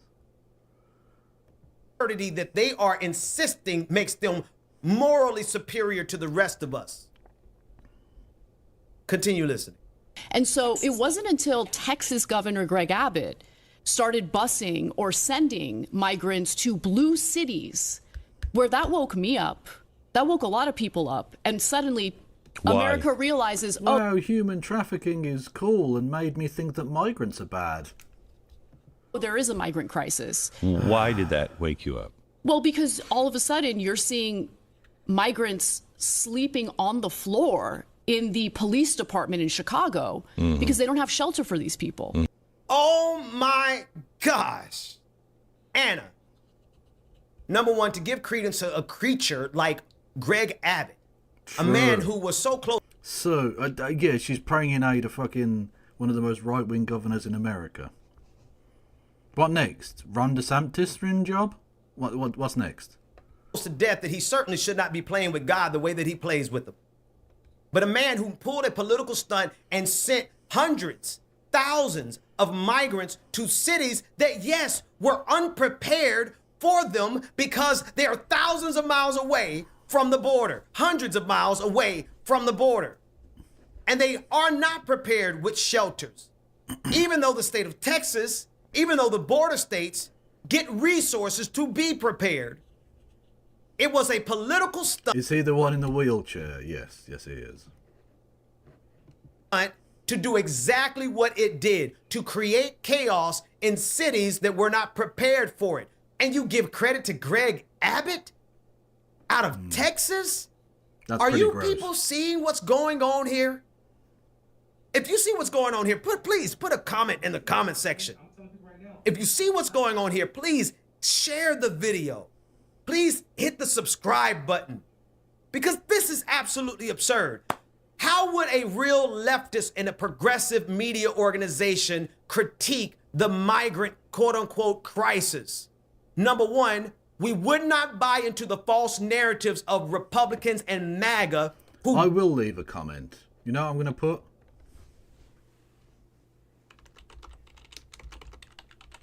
Hang on. Why is it not typing?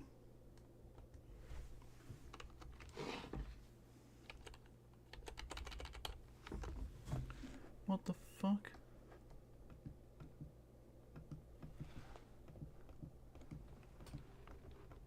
What?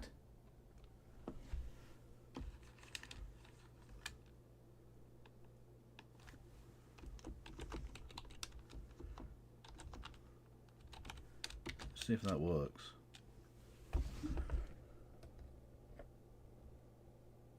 There we go. For some reason it was in black, but there we go. There's my comment.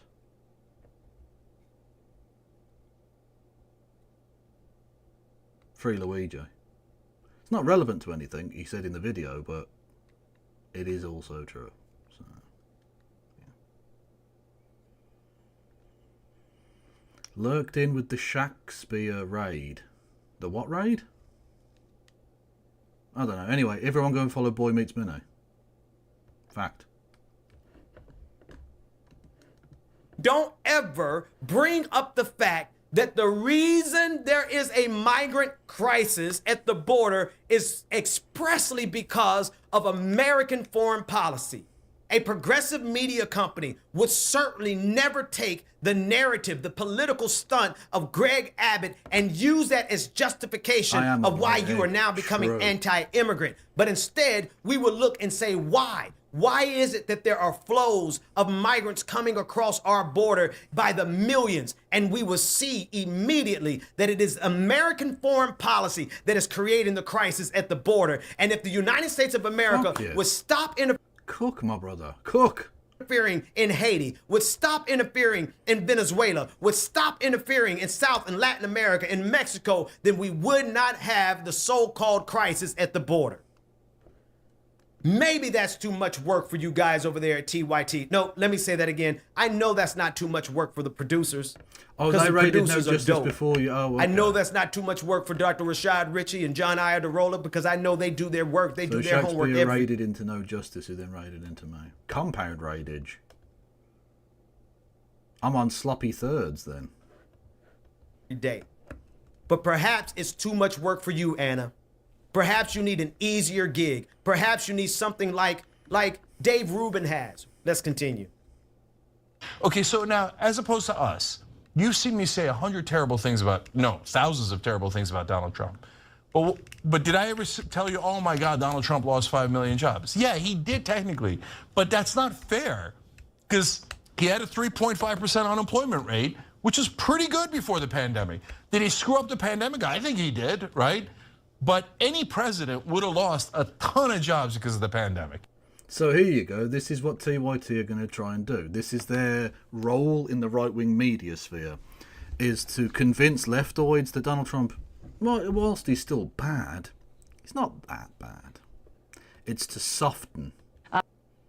It's to soften his image amongst leftoids, to downplay the hatred, or to quell some of the hatred towards Donald Trump. Because again, they don't need leftists to support him, they just need leftists to shut the fuck up. And that's what TYT are going to try and do.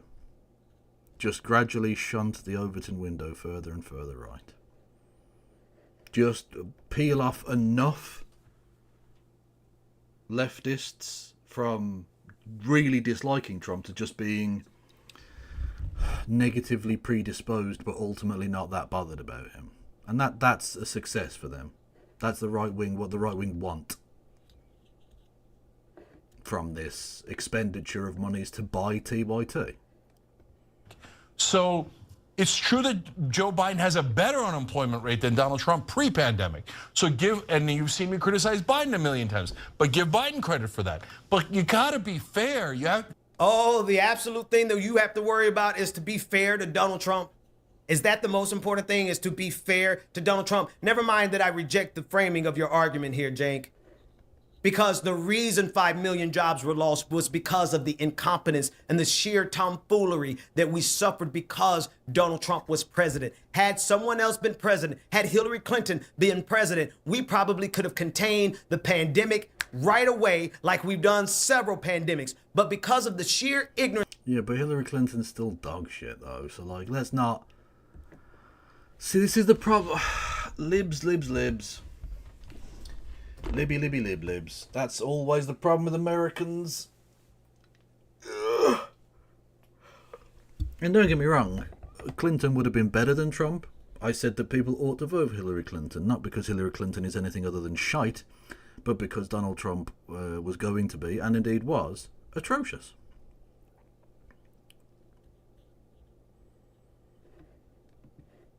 Of Donald Trump, not only did we lose 5 million jobs, we lost over 1.5 million lives. I didn't say he was wrong. Maria, I didn't say he was wrong. No comment. Absolutely no comment on this whatsoever. Just an image presented without any further context. Just that. It's just there. Blue EJ. True. But we gotta be fair to Donald Trump.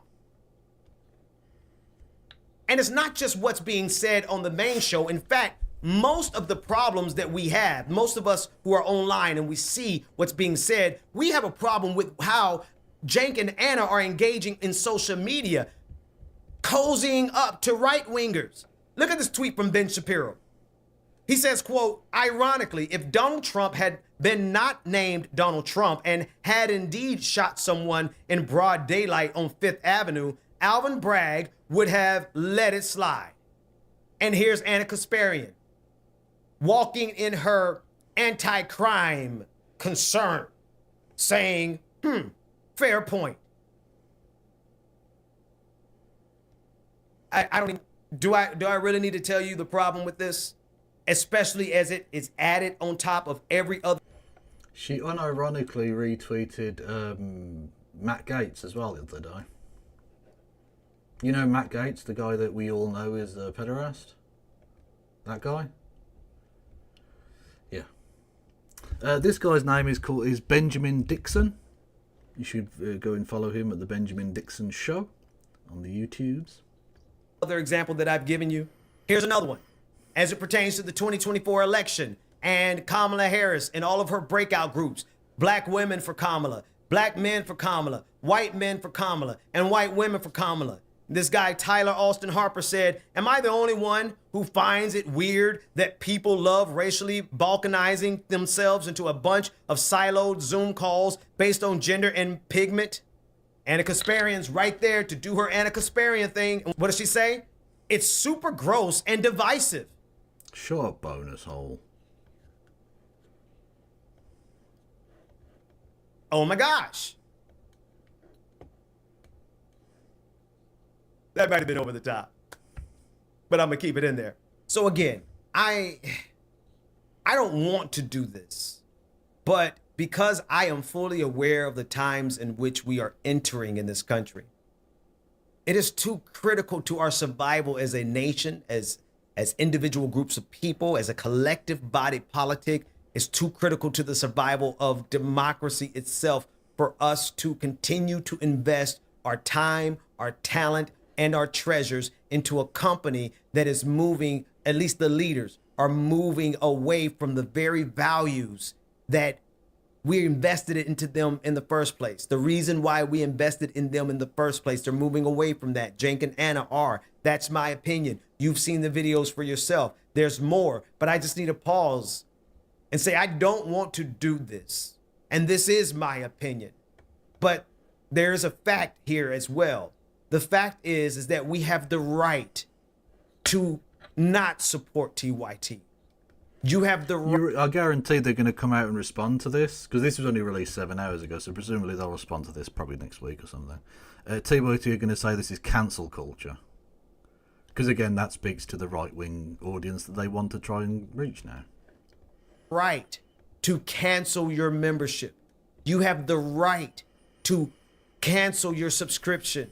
You have the right to walk away and to go and support media outlets that will hold the line for you, for your cause, for democracy, and for justice and truth. And you have the right to be associated with people who are not embarrassed to be associated with you. True, man. We don't need people who are going to go on right-wing media and trash the left. If they don't want, if they are so troubled by who and what we are, then why continue to take funds from us? Get all of your funding from Maga, which brings me to this last part. All money ain't good money, Cenk. 2014, Buddy Romer, a Republican, his firm invests $4 million in the Young Turks. Shit, I didn't even know that one. Fuck. Fast forward to 2017, TYT, the left-leaning political video network, the Young Turks, raises $20 million. Jeffrey Katzenberg, who is also a Republican, his investment venture capital firm participated in this fundraising. 2024, Cenk Uygur is made an offer he can't refuse. His nephew Hassan Piker refused the offer, but Cenk Uygur did not. Okay. For Polymarket. But no, seriously. Wait. You want to know something about? You want to know something about those? First of all, they got raided by the FBI. The CEO did. Yeah, the CEO did. I don't know if you know this, but they offered me as a starting point of the conversation $1 million to just sponsor my election coverage, and I said no. Good for you. God bless your heart. I probably would have said yes. Yeah, because you are just a money-hungry piece of shit who's prepared to sell yourself out for a price. Yeah, no, you don't have principles. You have avarice and greed and self-interest. Checking polymarket.com. Polymarket's one of our sponsors, and why I care about them is, number one, it gives you a state of the race as to what other people are thinking, and they're not just thinking it. They've actually put money behind it, and hence they believe this with a lot of conviction. And so that's part of the reason why it's interesting. In fact, it went as far as naming the studio that you paid for, people. Every subscriber, every member. Polymarket Studio. Maybe I should rename my studio Raytheon Studio. I mean, it's just technically my house and already has an address. But I should call this the Raytheon Studio.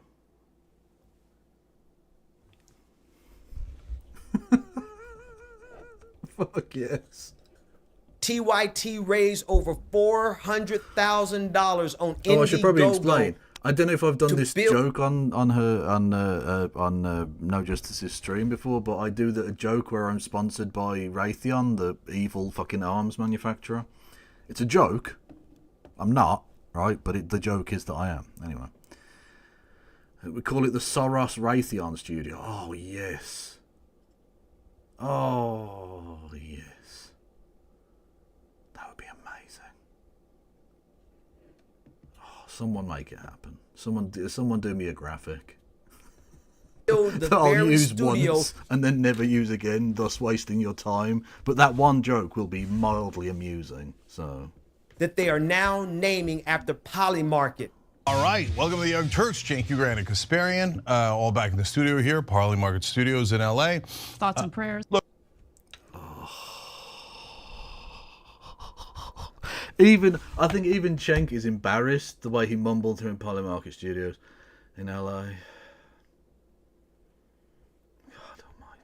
Polymarket, a gambling site, a site that is invested in by Peter Thiel, who is one of the right-wing oligarchs who is behind this fascist takeover of America. Polymarket was promoted by Elon Musk all throughout this election, creating and manufacturing consent in the minds of people that Donald Trump was going to win the election, when Polymarket was nothing more than some of the richest people on the planet pouring in millions of dollars to sandbag the polling on Polymarket, to sandbag the odds on Polymarket. And every day, Elon Musk used that as a tool on Twitter to further entrench the idea of a Donald Trump victory.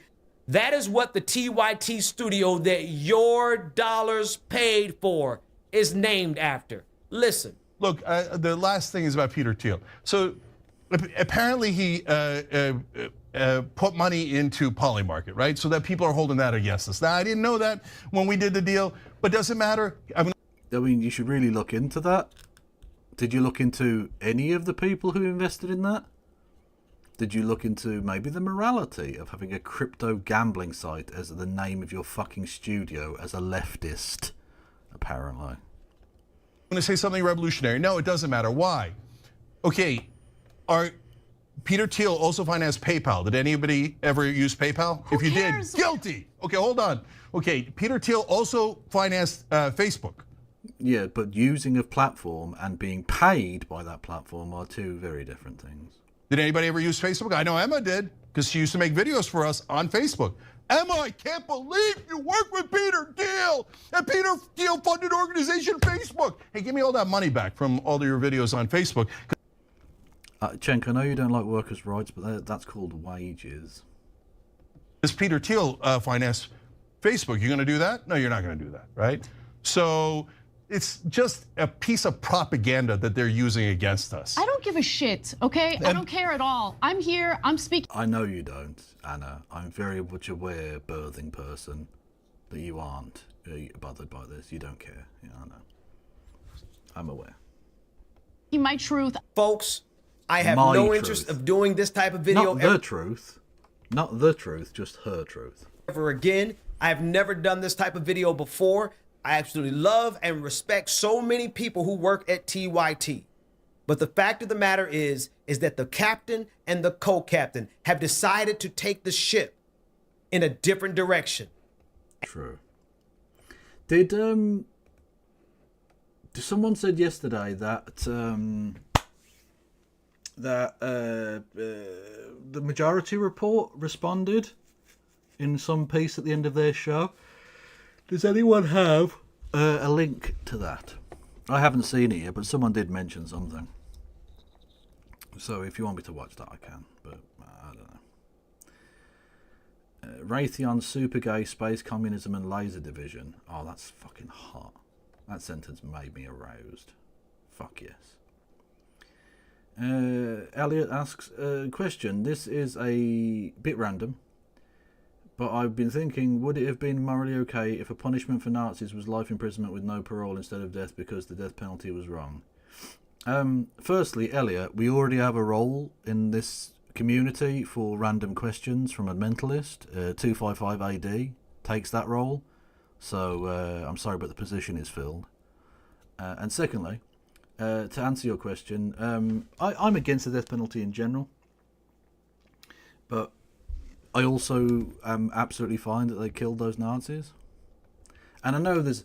That's News Nation's correspondent Alex potentially a conflict there or whatever, like a cognitive dissonance, and I don't know how to square that circle particularly, but those are two things that I believe. Yeah.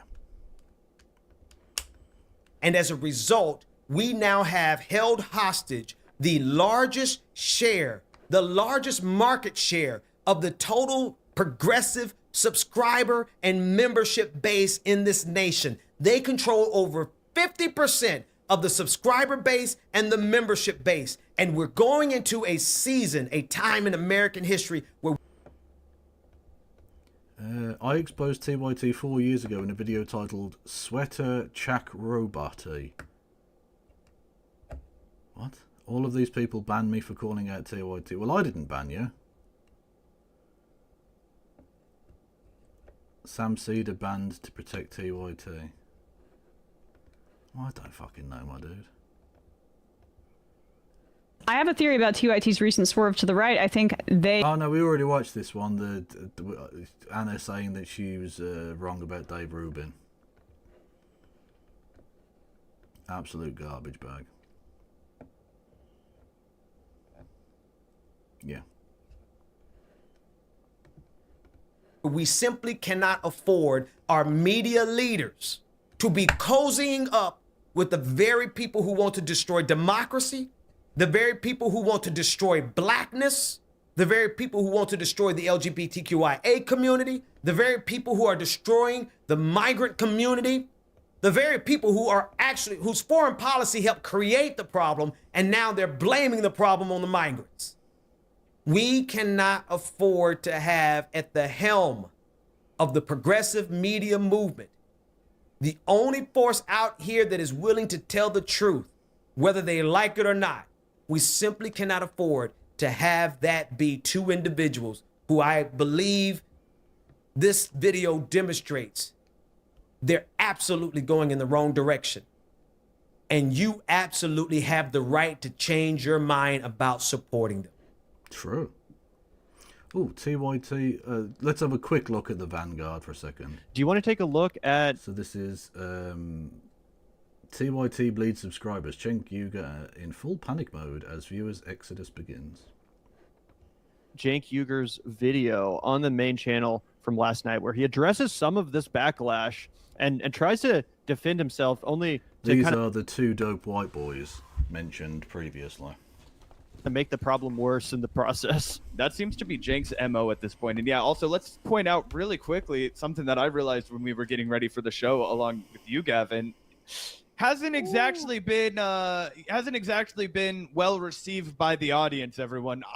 For now, TYT has 6 million subscribers. If you guys are really serious about this shit, you're going to hurt Cenk's feelings and bring him down to 5.9. And I think that's going to happen any day now. They're about 80,000 subscribers away. All they have to bleed is 80,000 of you guys, and they're going to be dropped down in a humiliating fashion. They're going to lose their 6 million sub mark. But Cenk's, manifesto, Cenk's declaration for the left and his rules of engagement not exactly exploding on the internet. This would be something that Gavin and I would be sad to see our show do with a humble less than 70,000 subscribers. I think it wanted to have like 10, 12K views. Let's take a look at this, guys. And it's not just that video. I mean, these are awful numbers.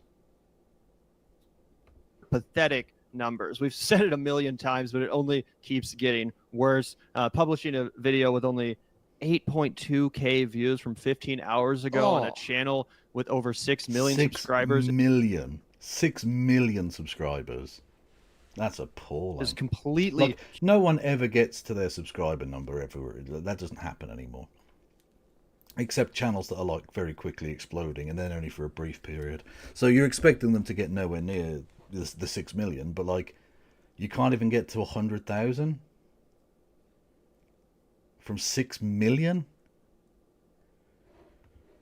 Humiliating. This one only has 7.2 thousand views. That's not, I mean, this simply is not generating enough revenue to keep this company viable from a financial perspective. Hate to sound like a capitalist, but you know, Zach and I, we have a little bit of insight into ad revenue now and how much views translates into said revenue. This ain't enough to keep the boat afloat, guys. It simply is not. And that's why they're naming their shit Polymarket. Oh, 100%. Yeah, and that's why they're trying to cuddle up to more and more of these big money sponsors, because that's where the money is when you can't actually organically grow an enthusiastic audience. But this video got 13,000 views. It's the one we're about to take a look at. Pathetic. Jake presents his 3 rules of the internet. We already got a taste of those 3 rules on PBD, which we reacted to and roasted. But also, let's take a look over here on Social Blade. As you guys can see, the exodus has begun, the mass exodus of TYT subscribers. This is their total subscribers weekly. And as you can see, Zach, there's a pretty noticeable divot right there towards the end. From December 6th to December 12th, they lost over 10,000 subscribers. And I would chalk that up mostly to Mondale Robinson actually leaving. I'm not going to take credit for it. No. You know, we're not going to take credit for it. Maybe it had something to do with it. But I think Mondale Robinson leaving the Young Turks in such a dramatic and powerful fashion and telling people to unsubscribe on the way out, I think a lot of people took his advice, bro. I think a lot of people said, this is the last straw. You know, I like Silly and Billy, but, you know, Mondale, I respect this person, and I'm going to take his advice. I am going to unsubscribe on the way out. This is a real progressive, and he's speaking the truth. 100%. And let me just say, when you have a guy who's an actual mayor, it obviously means so much more than what Gavin and I have said. But I do think it's been culmination. You referred to it as the final straw, Gavin, and I think that's what it was for a lot of people, right? This isn't a decision that people made overnight. We've watched it go down. Yesterday, we documented how Hassan confessed to the fact that he'd been just downright exploited by Cenk. Paid $21,000 his first year at TYT in Los Angeles, California. Let's take a look, guys, because as I said, Neverfall Media, I don't know of this fabled past of yours, but like, chill the fuck out. This isn't like a drama. This isn't your like drama venting fucking stream. Just chill.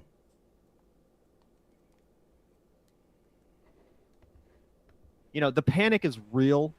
This lashing out, this aggression from Cenk, what it really is the sound of panic. And as you guys are going to see here, Cenk is doing his best to pretend that that's not the case. Oh, he thinks this is all hilarious. Oh, LOL, let me chuckle and giggle and smile. Who still uses the light background? Fucking savages. After my own employees, you know, jump off the sinking ship, after, you know, the entire progressive community turns on me. Tee-hee, let's talk about my dumbass rules for the internet.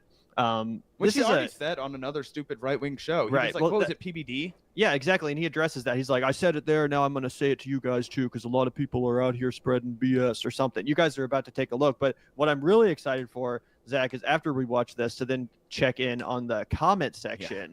Yeah. Because in case you guys think there's a single goddamn loyal TYT listener left, you might be mistaken, because I don't see anyone defending this shit. I don't see anyone defending. All I see is people that see right through Cenk's bullshit, that see exactly what he's doing, and think it's absolutely goddamn pathetic.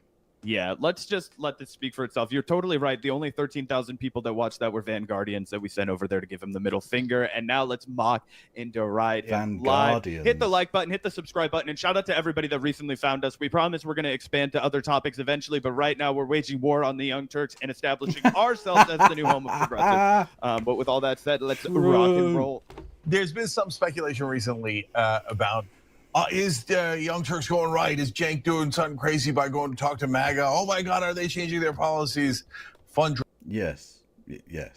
Drama for the whole internet. Okay. Gee, I wonder if we've been through this before. So I just wanted to address some things and clarify some things for you guys, because I've said things on other shows and I wanted to say it here to make sure our audience sees it. First of all, are we going to turn right wing? Brothers and sisters, we've been through this about, what, 28 times? Oh, they're going to do this, they're going to do that. And then You've already gone right wing. What are you talking about? And does it ever happen? The constant conspiracy theories like Alex Jones, Obama's going to put you in FEMA camps. Apparently, we're going to put you in MAGA camps. We're not going to put you in MAGA camps. And the fuck are you talking about?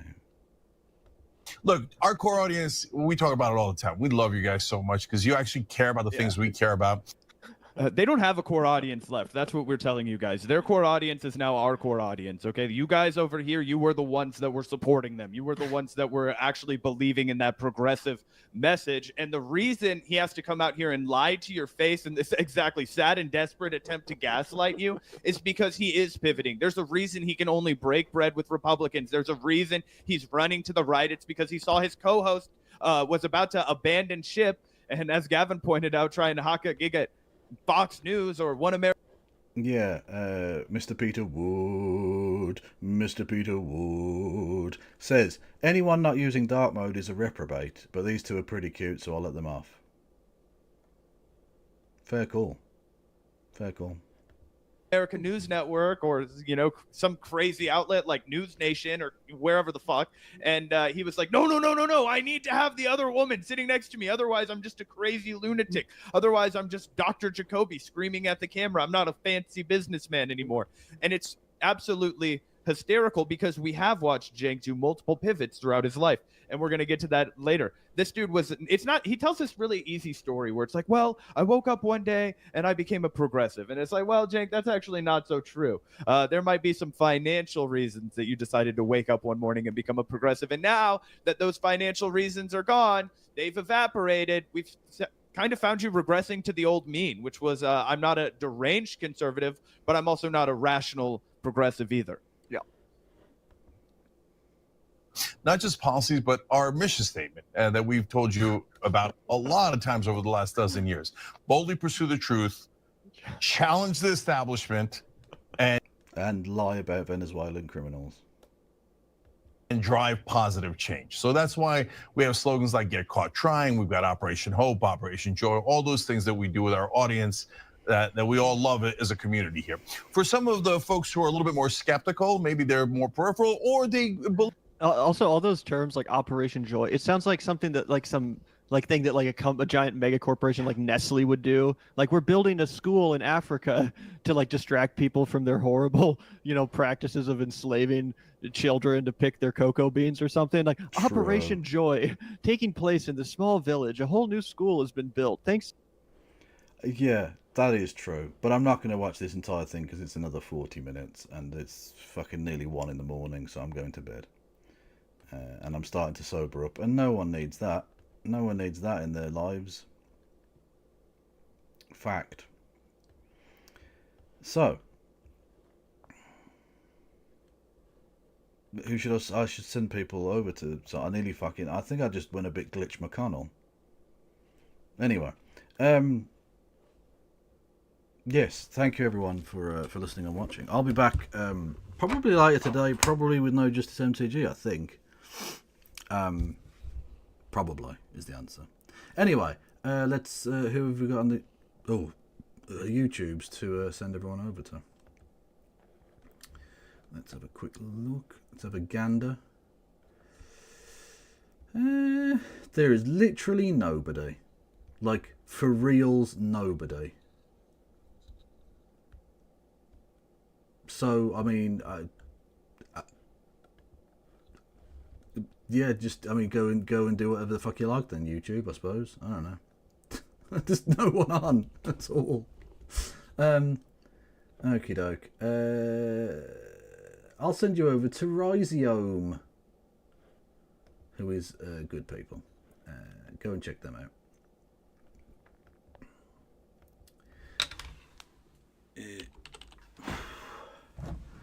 And I will see you. Yeah, I'll see you later today for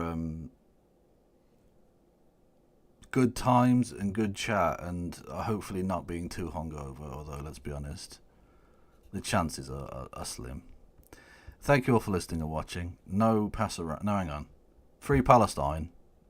No pass around.